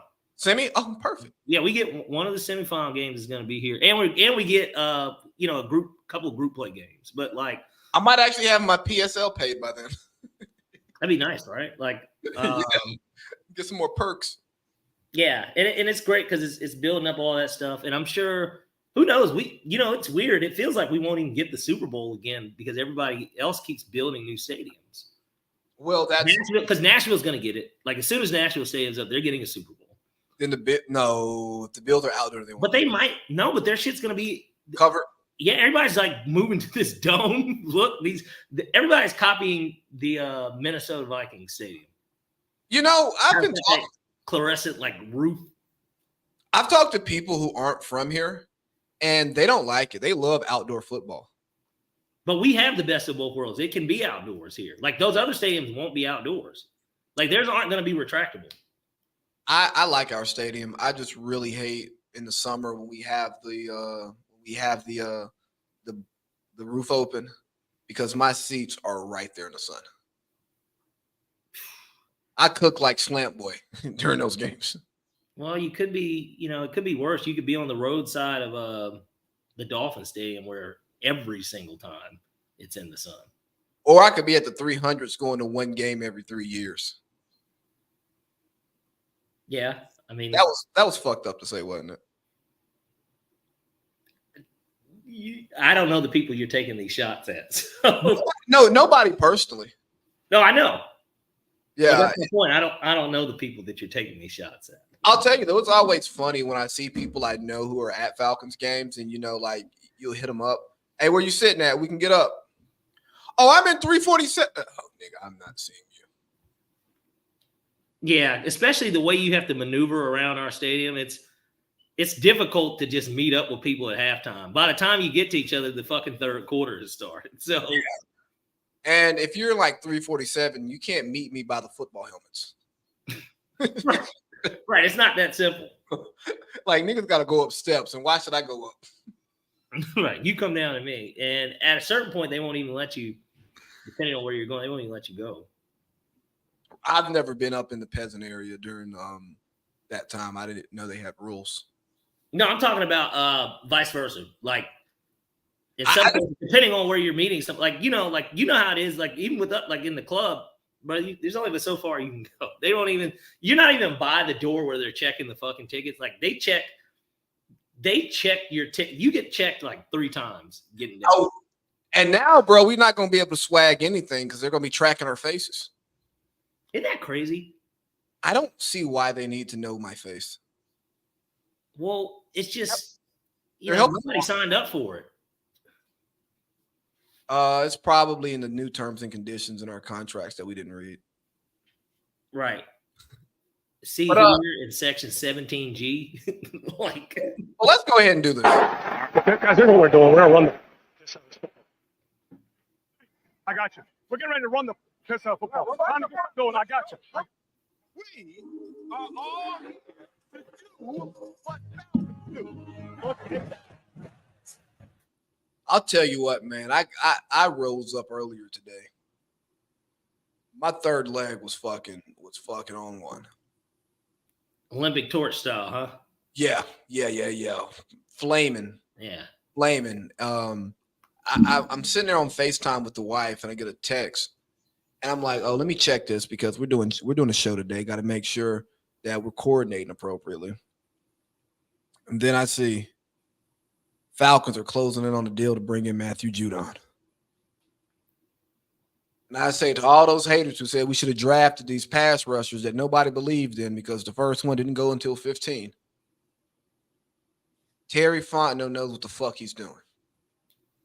Super Bowl winning GM Terry Fontenot for you, Michael Lombardi. Tired of talking about my GM every week. Is he talking about the GM specifically, or is it more of organization? Because I feel like he just loves shitting on the Falcons as an organization. Well, yeah. Well, he calls Rich Kaiser Sose. I mean, because Rich. Look. He runs the soccer team now. Well, I was about to say, apparently Rich doesn't have shit to do with the football side. And I'm going to be honest with you. It looks like he doesn't have shit to do with it. No, it looks like we're making winning moves. Yeah. And, my first reaction, obviously I got some serious wood. Luckily for me, I've got on basketball shorts, so I wasn't like packed in. I don't know if you were wearing slacks today or khakis, but I was wearing some tight golf shorts, so it just felt like slacks. Yeah, it was constrained. Yeah, so I got to kind of lay out there a little bit, and so it was crazy because, like I said, this was the first time that we've made a defensive move like this since John Abraham. Really, yeah. I don't count signing when we signed Asante Samuel or Chris Houston, even Dwight Freeney. Well, Dwight Freeney was past his prime, although he was a great help for that Super Bowl team. Yeah, he was just past his prime. Yeah, he was still past his prime. He was the equivalent to Calais Campbell last year. And so, and Calais did good. Like Calais had like 6 sacks. So like that was good for a guy that's 38. Like I loved it. But this is a game-changing move because this is a guy that we can count on to get double-digit sacks. Like as long as he's healthy, he's going to get double-digit sacks. Like that is just what he does. We haven't had double-digit sacks since the legend Vic Beasley. Right. And if we don't count Vic Beasley, because I don't, if we don't count Vic Beasley, I would argue and say that John Abraham probably was the last guy really before him. And what about Jamal Anderson? Yeah. We don't reference that Jamal either. Number 98 Jamal with the only, like Jay said, the only Christopher we acknowledge is Wallace. The only Jamal we acknowledge is the Dirty Bird Jamal. Arkansas Jamal Anderson, he goes down in Falcon lore with guys like Peter Cons. We've had quite a few. I know I only named one, but we've had quite a few guys that have just when you draft them, you're just like, God, what a fucking terrible pick. Hell, if you look at our last, and this was the best part, we only gave up a 3rd round pick. If you look at the list of our 3rd round picks over the past few years, a lot of these guys haven't panned out. D'Angelo Malone. Like, you know what I mean? These are guys that, like, if we're giving that up to get Judon, this was a steal. Now, granted, I know we have to pay him. We're going to have to pay him. But I'm okay with paying him. Like, let's pay him. Here's what I like a team that wants to spend money on good players because that usually means they're going to the playoffs. Keyword is spend money on good players. Right. And look at it this way. This was the most impactful trade we've had since Tony Gonzalez. And that was the last time that we made a move that was like, oh, shit, we're trying to contend. You know, we go 11-5, rookie Matt Ryan, Roddy White's all-pro, leads the league in receptions, 1,400 yards, 12 touchdowns, whatever. And then we were like, man, let's go out and let's get the best tight end in the NFL. And I think we gave up a second-round pick for Tony G that year. And there was a second-round pick better than Tony G. Exactly. And certainly wasn't going to have the impact that he had in the 5 years that he was here. Like, it was a no-brainer type move. And then you build on that the next offseason and you say, man, fuck it. We're trading up. We want to get that bastard from Alabama.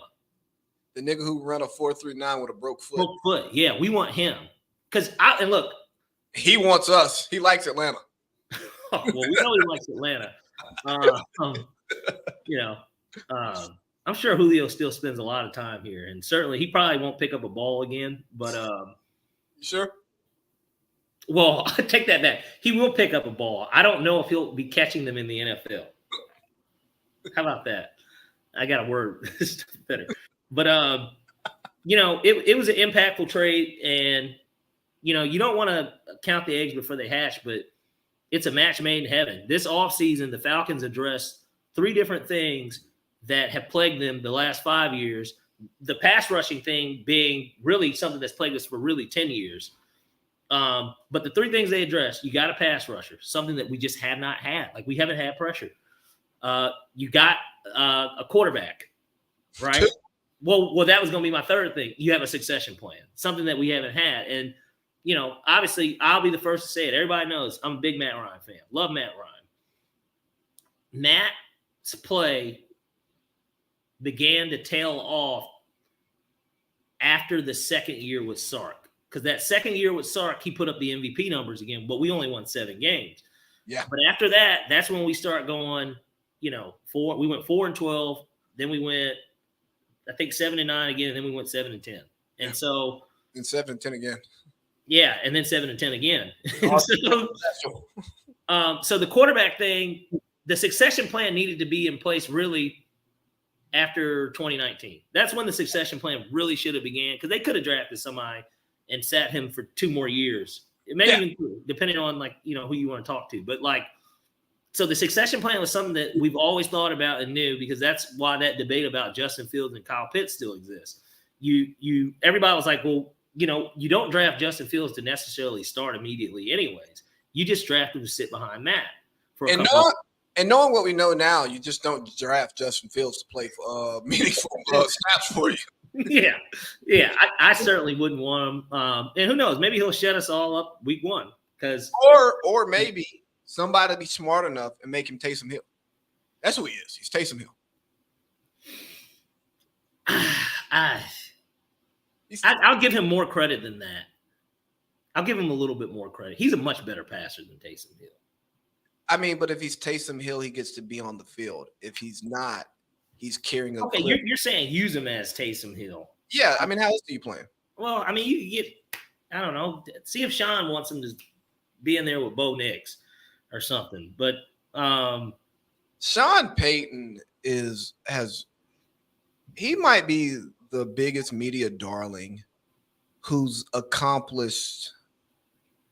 overvalued by the media in all of it. You got to think about it. He won a Super Bowl in New Orleans. Think about that. That city stinks. It does. I love New Orleans, by the way. Can't spend more than 2 days. I mean, I spent a month there in the summer. Yeah, but you got family. I mean, I've gone down there for work trips and went on 5-day benders. How fat was your face when you left? I mean, that's kind of when I started carrying 193 to 195 on a regular basis. Yeah. Like that vacation weight, I did like 2 New Orleans trips in like 3 months and went on benders on both of them. And I just didn't lose the vacation weight. Well, I was about to say, you put on 7 pounds when you're doing that. If you're out there drinking hand grenades, daiquiris, And eating. Yeah, that's what I'm saying. Eating jambalaya. You're starting to blow up like Zion. You know. So, but wait. Enough about New Orleans. Fuck the Saints. We addressed those three things: pass rush. We got a Pro Bowl pass rusher, a Pro Bowl quarterback, and what looks to be a possibly elite succession plan and predecessor to Kirk Cousins. I love it. I mean, Penix was dropping dimes. I fucking love this. Is arguably one of the better off seasons the Falcons have had in recent memory. Yeah. I mean, because our other team, like our Matt Ryan teams that were successful, it was, I mean, his rookie year, it's like, we'll see what we get out of this, right? But we brought in Michael Turner. He went crazy. Matt Ryan was more than competent as rookie of the year. Mike Smith was coach of the year. Like, yeah. We just had it. We had one of those years where we were the team that literally nobody saw coming. Kind of what Houston was last year. Right. But like now we're sitting here, oh, they fired a coach. They moved on from Desmond Shitter. They did this. They did that. This brain trust, we might not agree with what they're doing, but these niggas are trying to win. They're just not trying to sell tickets and sell jerseys, which we've done. I mean, season tickets are sold out. Waiting list for next year. I'll make sure to be prompt in my payments. Yeah. Now I got pressure. The last thing you want is for them to say, we did send you an email. Like I'm actually gonna pay my PSL up because they'd be like, hey, it's a waiting list, nigga. Fair. I know the last few years I had no competition. Yeah. And you got in at the right time. Yeah. I mean, buy low, sell high. I'm not gonna sell my tickets. No, I know, but I'm just saying. But now, if you wanted to, the investment's worth it.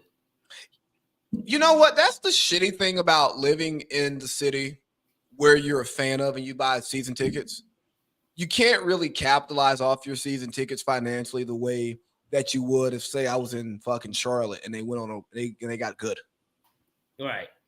Because if I was in Charlotte, I get season tickets because they're cheap and it's something to do. And you're a fan of football and the Falcons play there every year. Yeah.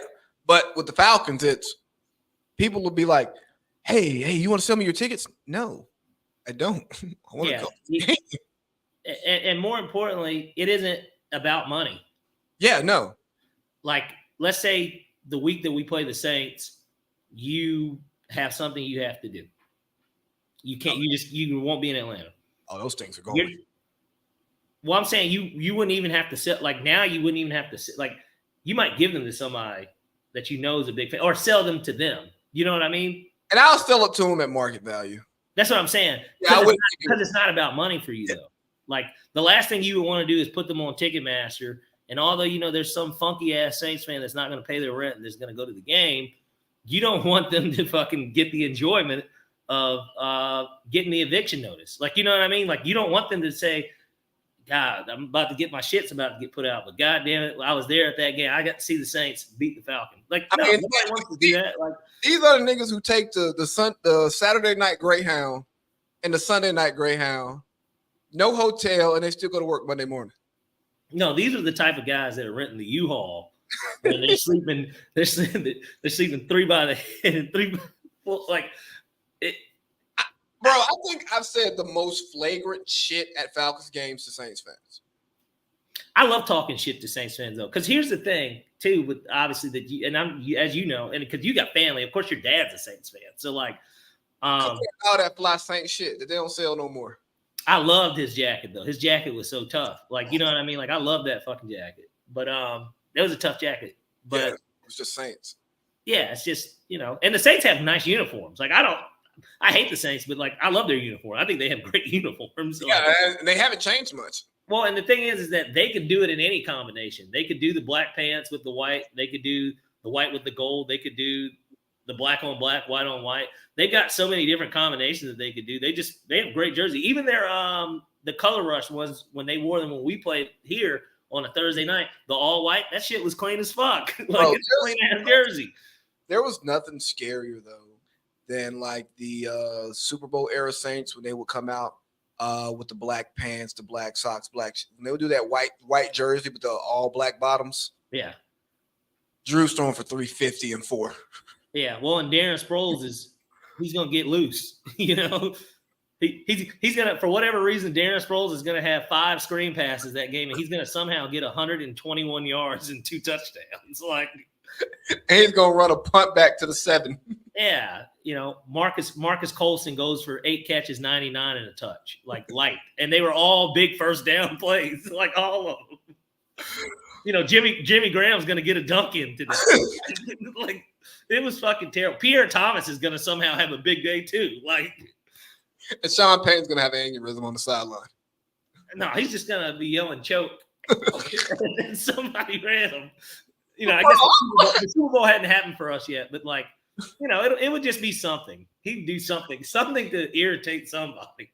Who do you hate more, Sean Payton or the Saints?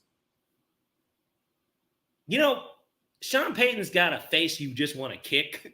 But like, I can't put him over a team that I just I grew up despising. I was taught to despise. Like, you know, the first ever road Falcons game I ever went to was a Saints game.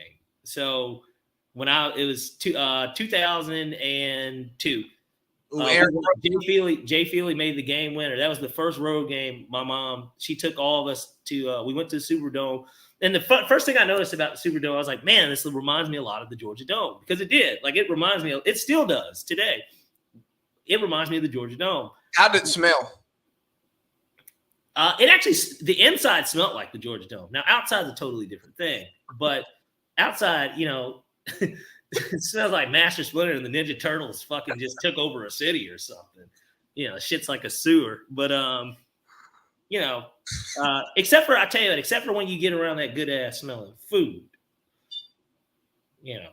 What about the sweet talking women?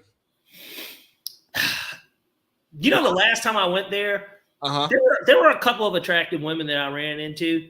Really, it's just their voice. Their voices are great, but like, I've ran into some unattractive version of Sexy Reds walking around in New Orleans. Todd has a huge crush in New Orleans. Milk. Really? Yeah. Todd, tell us more. Nah, it's AC family, and I just got to get back, man. It's been too long. God damn. I dream of her vividly, but yeah, I got to get back, man. I got unfinished business to take care of. I seen her once, and that's all it took, though. And again, Pierce, you're right though about the voice, the accent. It's the icing on the cake. Yeah, it's intoxicating. It really is. Like, I didn't get the accent from my dad. Give me one of them voodoo bitches, man. Give me one. Follow me, baby. But yeah. So Michael Penix has looked great. He looked great against Miami. It's what we thought he'd be. He was just dropping dimes. The confidence in the pocket, I think, is just his pocket awareness. It felt like when he knew to get rid of the ball quickly. Like, you know what I mean? Like, he didn't waste time. He okay, open man, boom. Like, I loved it. We have not watched a quarterback go through its progression and make reads and make quick, decisive throws for the Falcons in a very long time. Because even the last couple years of Matt, he did it sometimes. But he would take that 2nd and 10 sack now. Yeah, where it's like, Matt, you need to get rid of the ball. And then he kind of like trying to step up in the pocket, but it was too late. Like, somebody who's already on your back. Like, and Matt's obviously not fast. So you think Penix and that lady who was at the draft, you think she's still around? No, not now. But, you know, I don't know where he probably, it wouldn't surprise me if he's like, it wouldn't surprise me if he was in Flowery Branch or like Swanee. I don't feel like he's in the city. Where? I was talking to the wife about this the other day. If you play for the Falcons, where do you live? Swanee, like, because think about it. Swanee is really close to Flowery Branch, and then you know, Atlanta is not too far. Yeah, I'm thinking I'd probably live somewhere in Gwinnett, and I would use driving services on the weekend. Some of them live in Alpharetta. you know. But I feel like those were more the established players. Those are the people with wives and families, and they're going to keep this house and come back when they retire. But when you're the superstar, like when you're Julio, like Julio lives downtown. You know what I mean? Like, Well, he likes to go downtown, so that makes sense. well, that's where all of his spots are. You know, it's a few notable ones. They shut down one of them. I'm sure he was mad as fuck about that. But Are you talking about Swinging Richards? I am talking about Swinging. Do you know this inside joke we're talking about? No, I'm not. I'm not aware. Oh, well, I mean, it's inside jokes. I can't tell you. Okay, I'll text it to you. cool. Um, I'll take it however we can get it. There. So no, Julio. Julio's problem. Yeah. I would tell that part of it. Yeah. You know, Bulldogs is still up and running from my understanding. I haven't been to Vortex in a minute, but I'm pretty sure.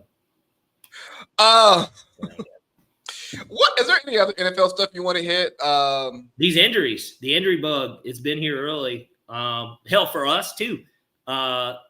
Which is why they brought in Justin Simmons obviously yesterday for the I guess I don't know. I was about to say interview. The visit.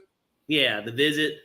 Because you had DeMarco Hellum, who I think a lot of people had hope and faith in that maybe he would take Richie Grant's spot at free safety. Uh-huh. But he's out for the season. Of course, I don't know. I was about to say Brandon Dorless. He's not hurt. It's the pass rusher we took out of Washington. Yeah, that guy. Yeah, he's done for the year. And of course, he was kind of the person that we were looking to. But, you know, look what happened because of that. The result of that leads us to getting Matthew Judon today. Because I don't think that they would have did this if he didn't get hurt. So, Same. um, Well, let me tell you, you talk about the injury bug. Justin Jefferson's fantasies, I think his fantasy value is tanking.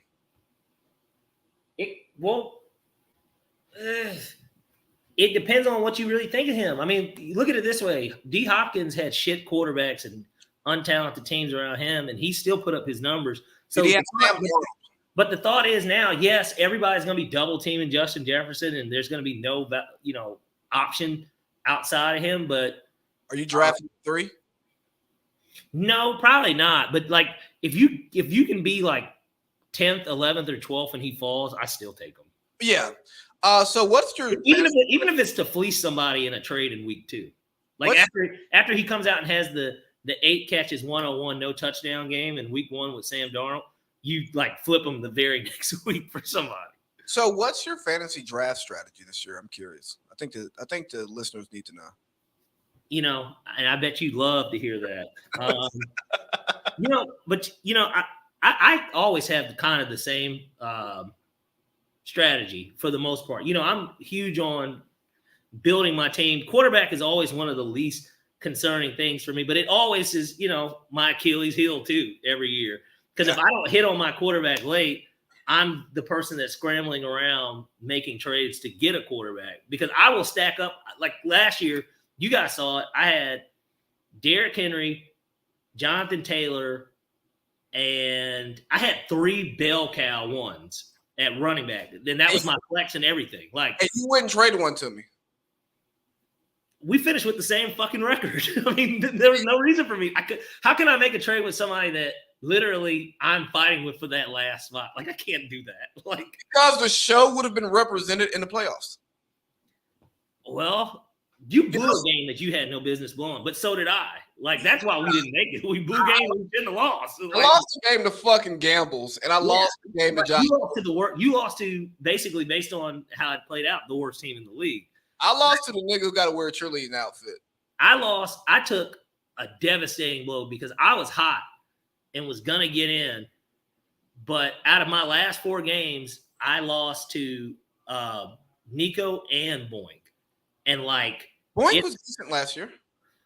Yeah, but man, these guys' teams, like, they had no business beating me. Like, my team was like, the week that I caught Nico had Patrick Mahomes and Isaiah Pacheco, and they both were on bye the week that I played him. And like, he started Taylor Heineke at quarterback, and this was the week Taylor Heineke got hurt. I think it was like against the Cardinals.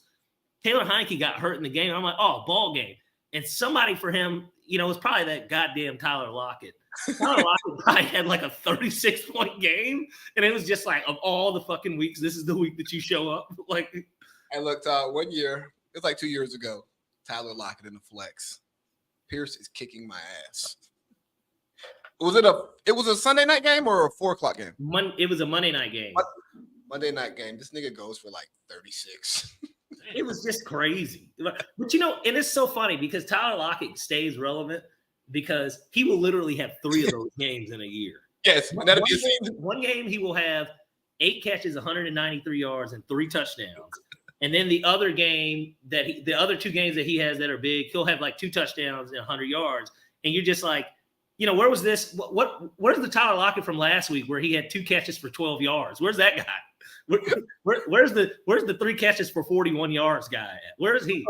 Look, it was so bad. Like after the 1:00 slate on Sunday, I wasn't even like looking at the app. And then like during the Monday night game, you start seeing Tyler Lockett getting busy, and you go, you just look in there and you just drop in the group. Don't call it a comeback, but you're being funny. You don't think you're gonna come back. Well, but see, here's the funny part. I won that game, but because you had the Seahawks defense too. If you yeah, that's right. It was tight, and then I got fucked at the end. Yeah, it was. I forgot who they were playing, but it was. Who were they playing? I know who they were playing. It wasn't the Bears. Who was it? They played against it was shit quarterback play. Like it was just. I was watching the shit I was coming back from New York, and like I'm watching on the plane, and I'm just like. The whole time I'm just like, I cannot fucking believe this. Like, what's going on? They had, if you remember, bro, the Seahawks had like 7 fucking sacks. Who's their rookie corner? He had a pick 6 in the game. It was like a lot of shit going on. Oh shit. Speaking of which, Cap wants to come back to the league. Who? Colin Kaepernick. Oh. Don't nobody give a fuck about Colin Kaepernick. Say it again. Doesn't nobody give a fuck about Colin Kaepernick. Colin Kaepernick at this point, I think I sent you something that was on Twitter. Colin Kaepernick and Isaiah Thomas are niggas that just won't take no for an answer. They will sit up, you know. And I think what Isaiah Thomas, what's he say? He's like the marathon continues or some shit. Like Cap's always out here. He's just like, you know, we're just waiting on an owner to step up and grow some balls and give me a call. It's just like, no, man, nobody wants to call your 37-year-old ass. You know, nobody wants to fucking you had your chance when they were going to put on the bullshit tryout for you at Flowery Branch, and then you spurred everybody and said, no, meet me at Westlake High School. It's just like, nigga, you don't make the rules around here. What is this? Like, hey, he also said he's open to playing on the flag team for the 2028 Olympics. Yeah, they already got Jalen Hurts promoting that. That's QB1, clearly. Clearly, he's going to be the one that does it. So maybe they can trot him out there. Maybe he can play receiver. Cap's like 6'4", right? 6'4", 6'5". You know good and well this man will not represent our country. Right, exactly. That's actually the bigger thing that they won't let him. I mean, are you gonna pull a Pops and not stand up for the national anthem? Right. When we win gold, you gonna pull that shit? Right. The fucking Berlin games. Did we talk about? Berlin, but I think it was Berlin. Nah, but when they did this, that wasn't Berlin. Nah, because we didn't go to Berlin, did we? I don't remember. No, we did. Jesse Owens. Yeah, that's right. Yeah. Did we talk about Pops? You want to know what it was? That was the Russian Olympics. It was in like Moscow. Okay, Berlin, Moscow, enemies. Almost same difference, yeah. Did we talk about Pops? We don't have to. Pops. Yeah, Pops. Pops like Morehouse College?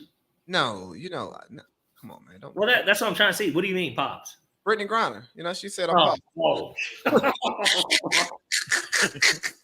She didn't deserve our time.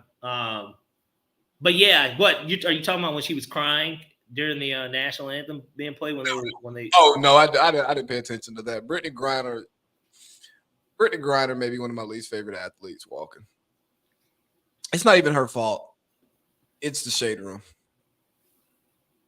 Are you sure it's not the testosterone that she's taking? That doesn't bother me.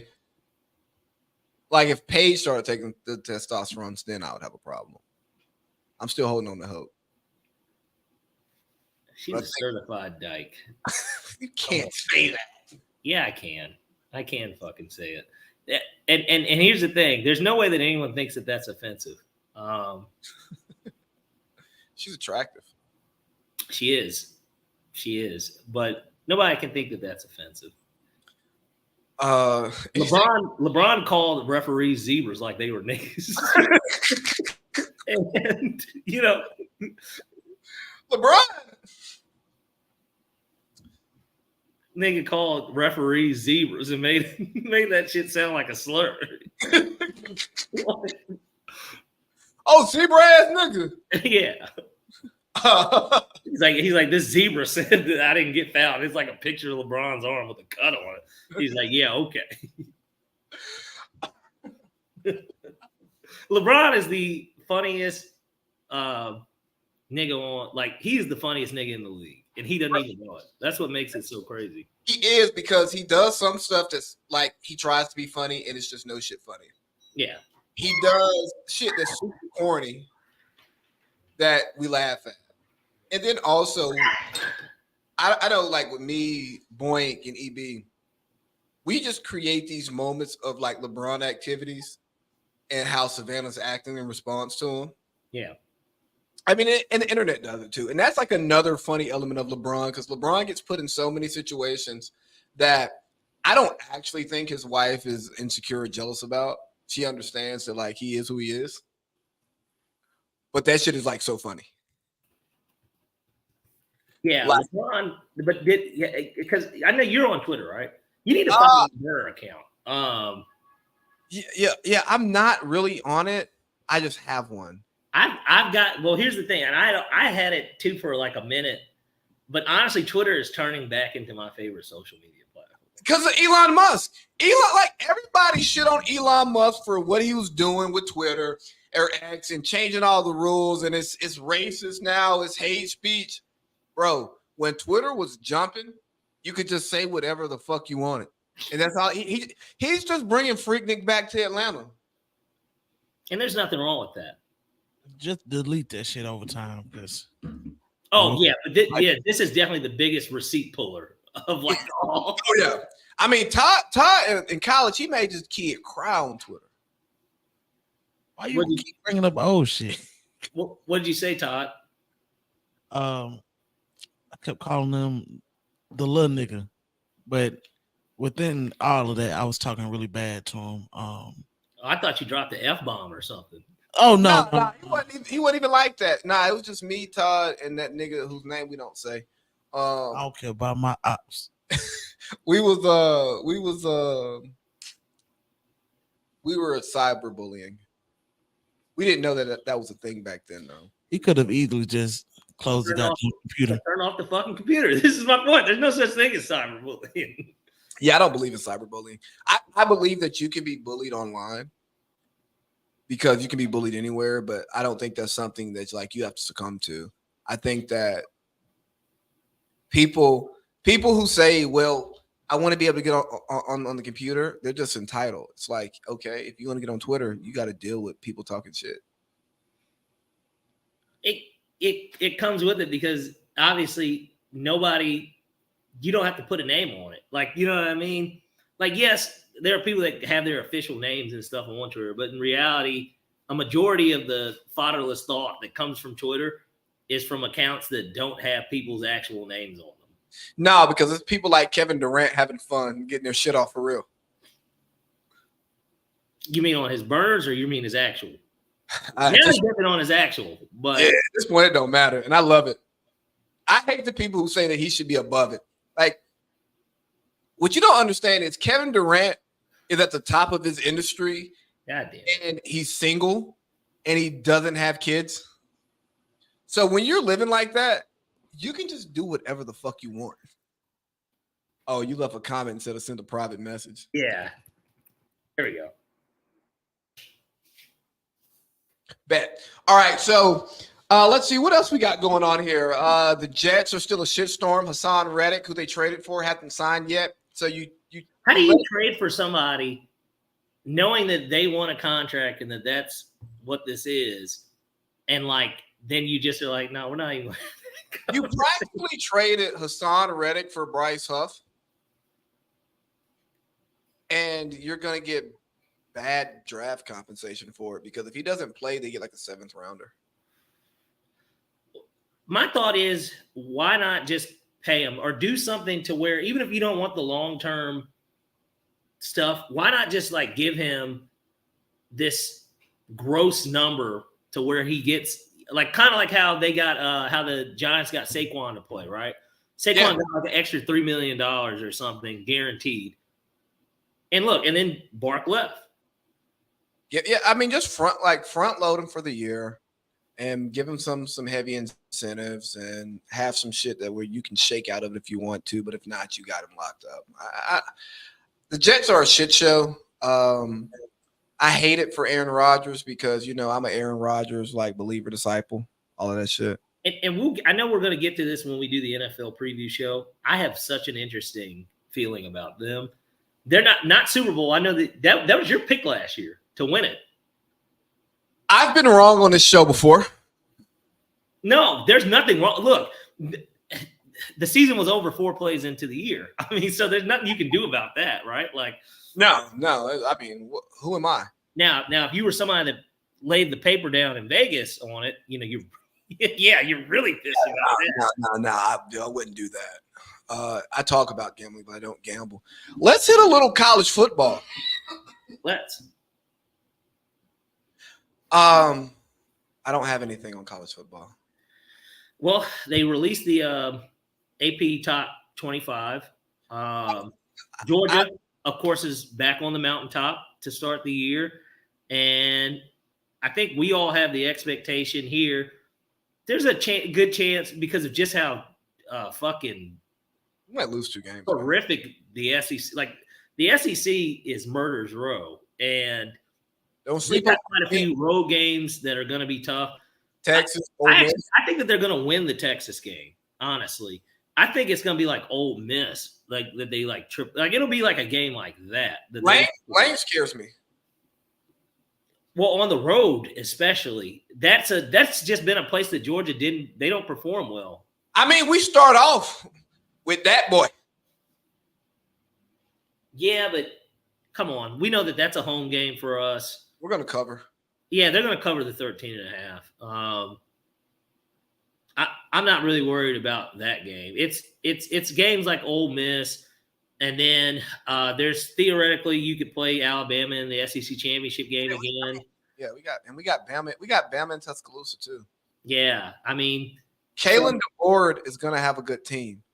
Well, he's got the right quarterback to run the offense that he's going to run, which was one of the things that works to his advantage. Now, granted, Penix was Penix didn't run like that, and I think that a lot of that is because of his injury history. Penix was the quarterback. Right, he had an arm. Jalen Milroe is like a lot of those niggas from the 90s and 2000s, hose, athlete, not a quarterback. Yeah, like he's not going to be league. No, like he's not even Kaepernick. Yeah. And Kaepernick was hose, could run. He was kind of a quarterback. Yeah. But the way he played football just gave me no confidence. And I think we get Tennessee at Tennessee this year. Rocky Top's never going to be an easy place to win. Right. Oh, sorry. I was about to start singing my theme song. Tech, obviously, the expectation is that Tech is better this year than they were last year. And last year they gave Georgia problems. You talking about Georgia Tech? Yeah. I mean, I expect us to beat them, but I'm just saying, like these are that's a non-conference game, right? And it'll be in Athens this year, but actually historically, at least recently, when Tech does beat Georgia, it actually happens in fucking Athens. So, well, that's because those boys get to feel like what a real college atmosphere looks like. Georgia Tech is, I mean, it is. Georgia Tech is more of a college campus than Georgia State. Georgia State, they just said, "Fuck y'all niggas." Yeah, that shit's down the street. I mean, I don't. Tech is a college campus. Well, I'm not trying to be funny. Anyone that's from here, like, like when you think about Georgia State football, the only thing that comes to your mind when you're walking up is like, damn, I sure do miss when the Braves were.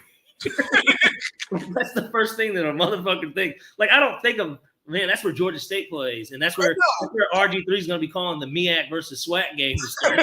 Like, I don't think that. I think about the TED. You know, I think about Chipper Jones. Speaking of which, I'm looking forward to Jameis Winston taking RG3's job. He's going to be so much better. Jameis Winston has the personality to be what Bill Walton was to basketball. Yeah. He could be that for football. He's going to say goofy shit that makes sense in his head, and the whites are just going to laugh at it.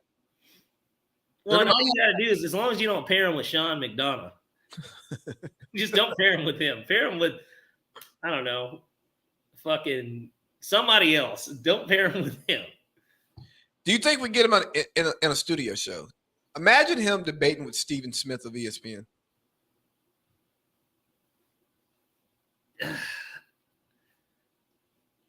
It would be good for TV, but it'd be bad for Black America. Yeah. Because Stephen A., the New Yorker from Hollis, Queens, is going to talk to him like he's dumb because he's from Alabama. Hollis Deli is a great deli, by the way. It's only because you said Hollis. Because that's where Couture is from.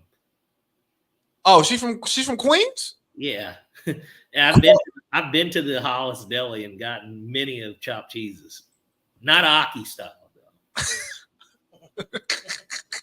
But they have a fan. It really is a fan. It's a like. Did you buy any Lucy's? No, I don't smoke. We need to go to New York and hit Dykeman. Dykeman and Heights, so we could have the Hispanic girls calling us papi. I get that every day, man. What you talking about? Well, congratulations, Lee, for marrying an El Salvadorian woman. It's only Salvadorian. Oh, excuse the fucking L out of me. I mean, I got to teach you the culture. Apparently, let me shut up. Oh man, is there anything in culture we want to talk about? Yeah. I mean, I feel like if we're encompassing, like I said, everything that we missed pretty much this summer, we don't have to talk about Donald Trump and Kamala Harris too much, but obviously these are two historic things. This is like the first time in our lifetime that there's been a presidential assassination attempt. Yeah. And then they didn't even shoot at Obama. This is the first time too ever that we've had a fucking president drop out of a race. Like, no, not even dropped out. Heavily advised by his party to drop out. Yeah, all those reports of Barrio having a private conversation. Like, it's going to be kind of dark, but I think it's like a perfect thing. You know how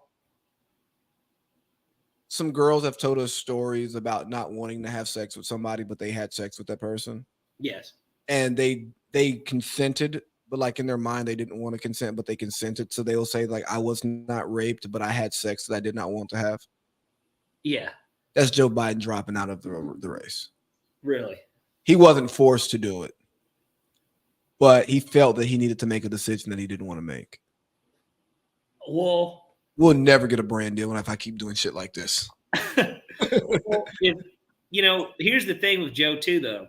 It's one of those things where that nigga don't know his name. He didn't know what plane to get on or something like that. I remember seeing something about that. Nigga didn't know what shoe to put on. He put his shoe, then his socks on, nigga. Well, and I think we all knew it was over when he fell off that bike. I think we all knew it was over. Nah, the falling off the bike wasn't it for me. Honestly, it was the debate. Oh. Everything else I could chalk to him being old, but I did not see it put together back to back in the same moment, right? Yeah. I expect old people to fuck up multiple times in a day, but space them out by hours. Yeah. I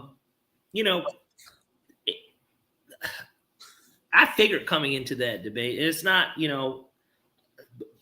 disclaimer, I have no political affiliation with either party.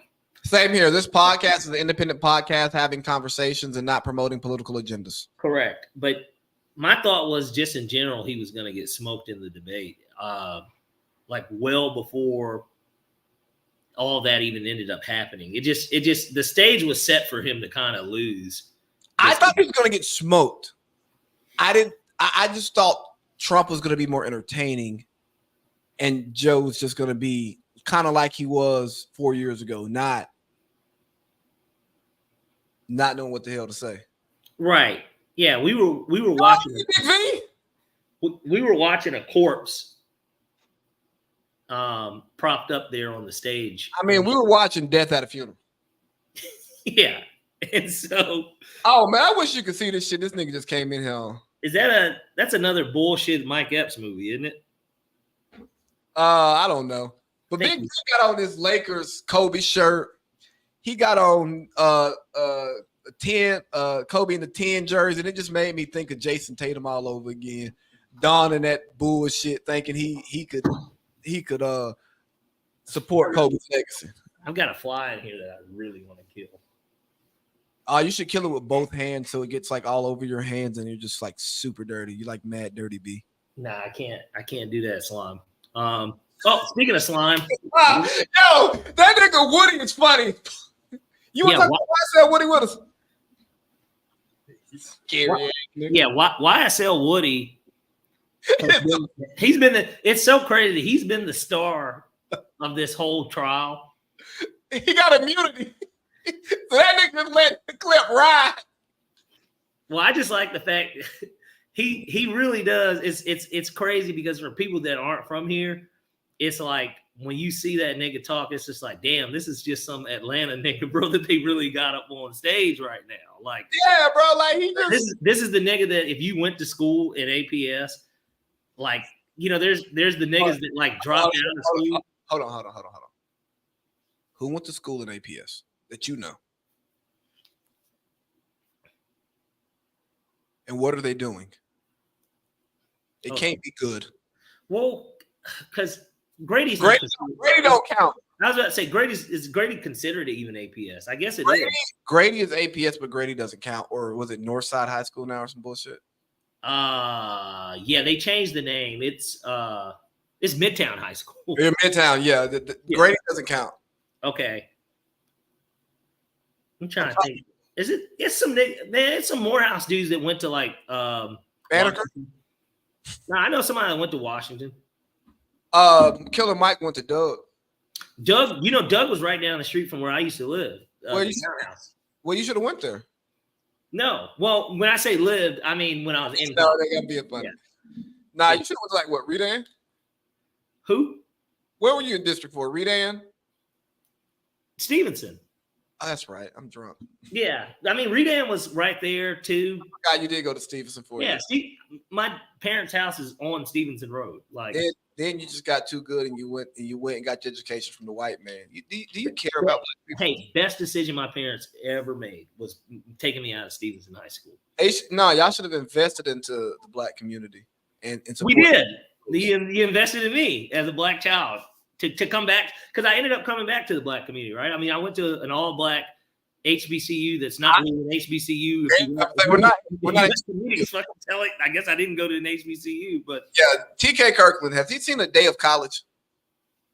He probably should not speak on, only when he shows up for the homecoming. and that's probably like Fort Valley type homecomings.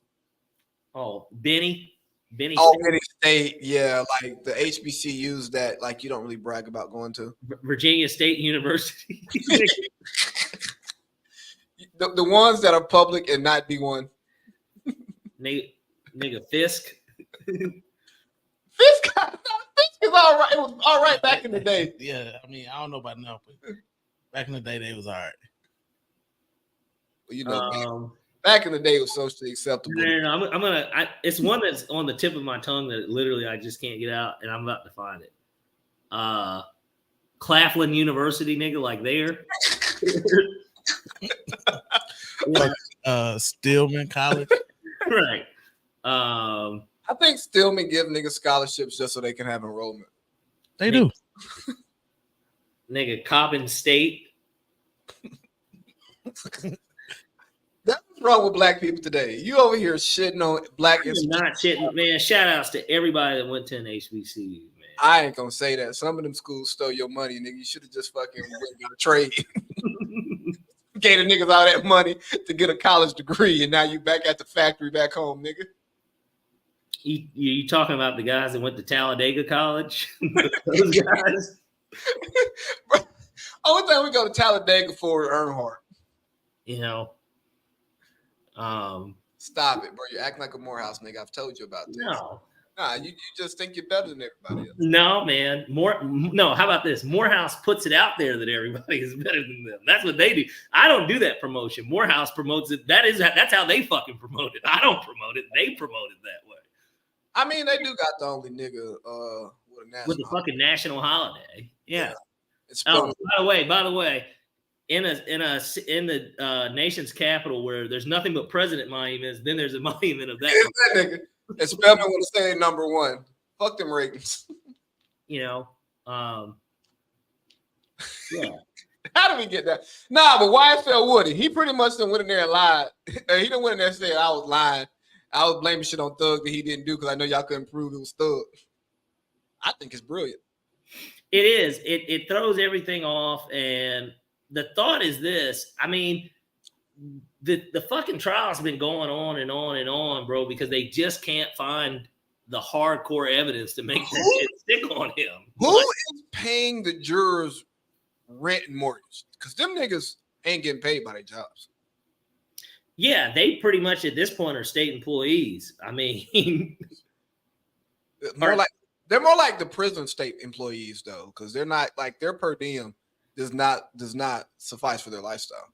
yeah, I'm sure that they're giving them enough, man, to when they step out of that courthouse to walk down to Waffle House and get themselves a meal. Like, imagine working for a prison wage while having a mortgage. That's what these niggas are doing right now.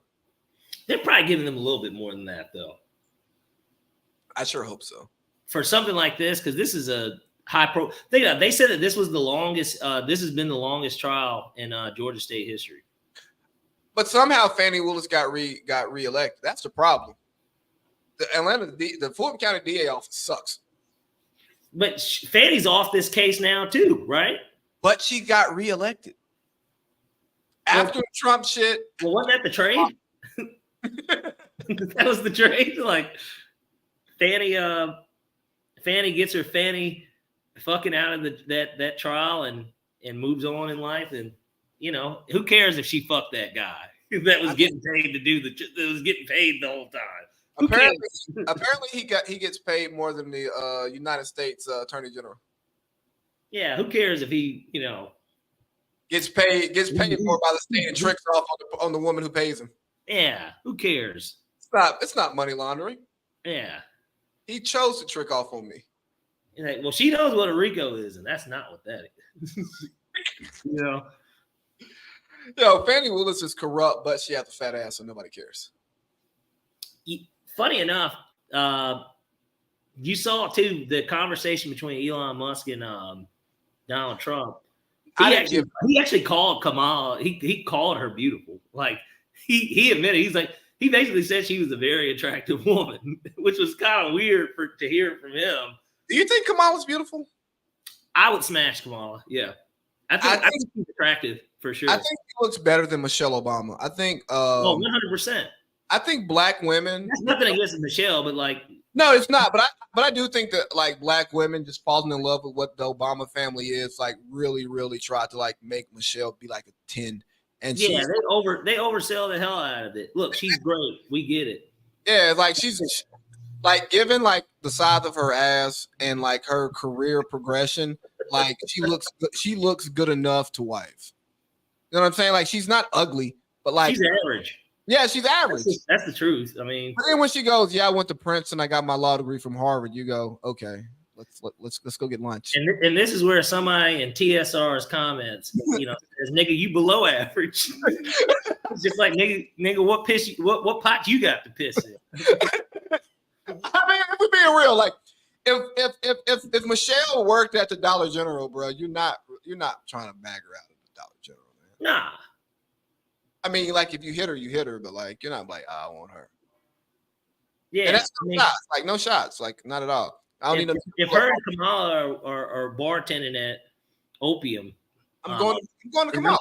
and I'm trying to get doubles. Yeah, I'm going to Kamala. The only way that Michelle is going to get me to come over there is that hand's got to be real heavy, you know? Yeah, It's gotta be something like that. Like, she got a Parkinson's. yeah. Hey, we don't need to go this long without podding because I'm off the rails today. I'm usually Well, it's because it has been so long, and now we're back in that season. What about Michael Rubin, the voice of Black America? Oh, you know, let me tell you, honestly, I respected. Did you watch the whole clip? Not the entire interview with the Breakfast Club, but just the clip like I sent you. Yeah. I watched it. It was dope shit. I just don't want to hear from the black billionaire that have Meek Mill and Lil Baby doing bunny hopping shit. Yeah, but I felt what he was saying in a sense of like, because although the shit that he be doing, it does seem like it's weird. It just does, like I said, the hugs, the bunny hopping, I don't know, they almost look like these Diddy type parties or something. Like he's taking over as the new handler of the Diddy estate. But I mean, he might be. He could be. Diddy hasn't been indicted yet. It don't take that long to go through the evidence. Well, it's just he's the white, he's the white Jewish guy that, he works. I didn't know that was his. I didn't know he was the J word. Yeah, he's a Julian Turner. Yeah. Okay, well, never mind. Everything. I have nothing else to say about him. You see, our girl from Algeria is like about to sue all these niggas, right? You said who? Oh, girl from Algeria. Oh yeah. Yeah, she's about to clean up. Like she wasn't gonna make any money boxing, but she's about to clean up. Y'all just really gave her a bag by speaking out of turn. I'm curious as to how much you can pay. I mean, I guess defamation is what they're going after, right? I mean, that would be the only thing. Let me see. I sent it to your Instagram that you don't use anymore. Let me find it. It's defamation. That would be the only thing you can really see. No, it's cyberbullying. Cyberbullying? Yeah, you can just turn it off. Online harassment. I mean, but I guess she has to log into social media to maintain her brand, right?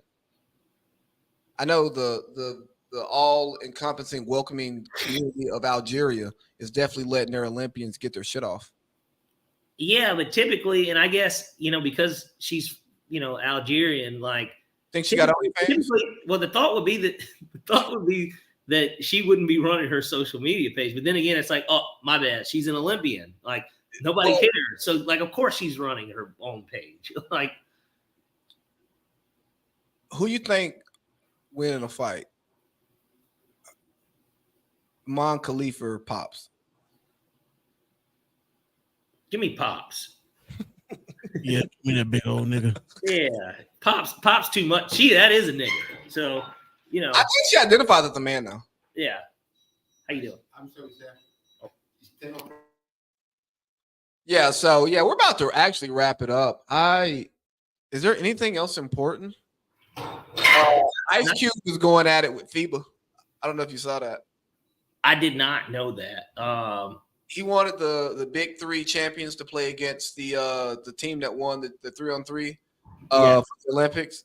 But apparently their rule is you have to make a request at least 3 weeks out, and his was 10 days out. And then he called bitches. I'm not sure how that's gonna work out, but here they're shutting down in here, so I've got to close it up. Oh no, we're good because this was the last topic, man. Hey, it's great to be back. We'll do this again possibly next week, and if not next week, our next show would be the draft show, and then of course, whatever our next official show will be the NFL preview and like college football preview. Are you no shit traveling next week? I wouldn't be traveling. I just don't know what I'm going to do. Literally, next week's my birthday. So, what day's your birthday? Next Wednesday. Oh shit. Yeah. All right. Well, if you do something fun, let me know. I got you. I just need to skip my hall pass to the teacher. I totally understand. All right, big dog. Okay. All right, brother. Take care. Yep.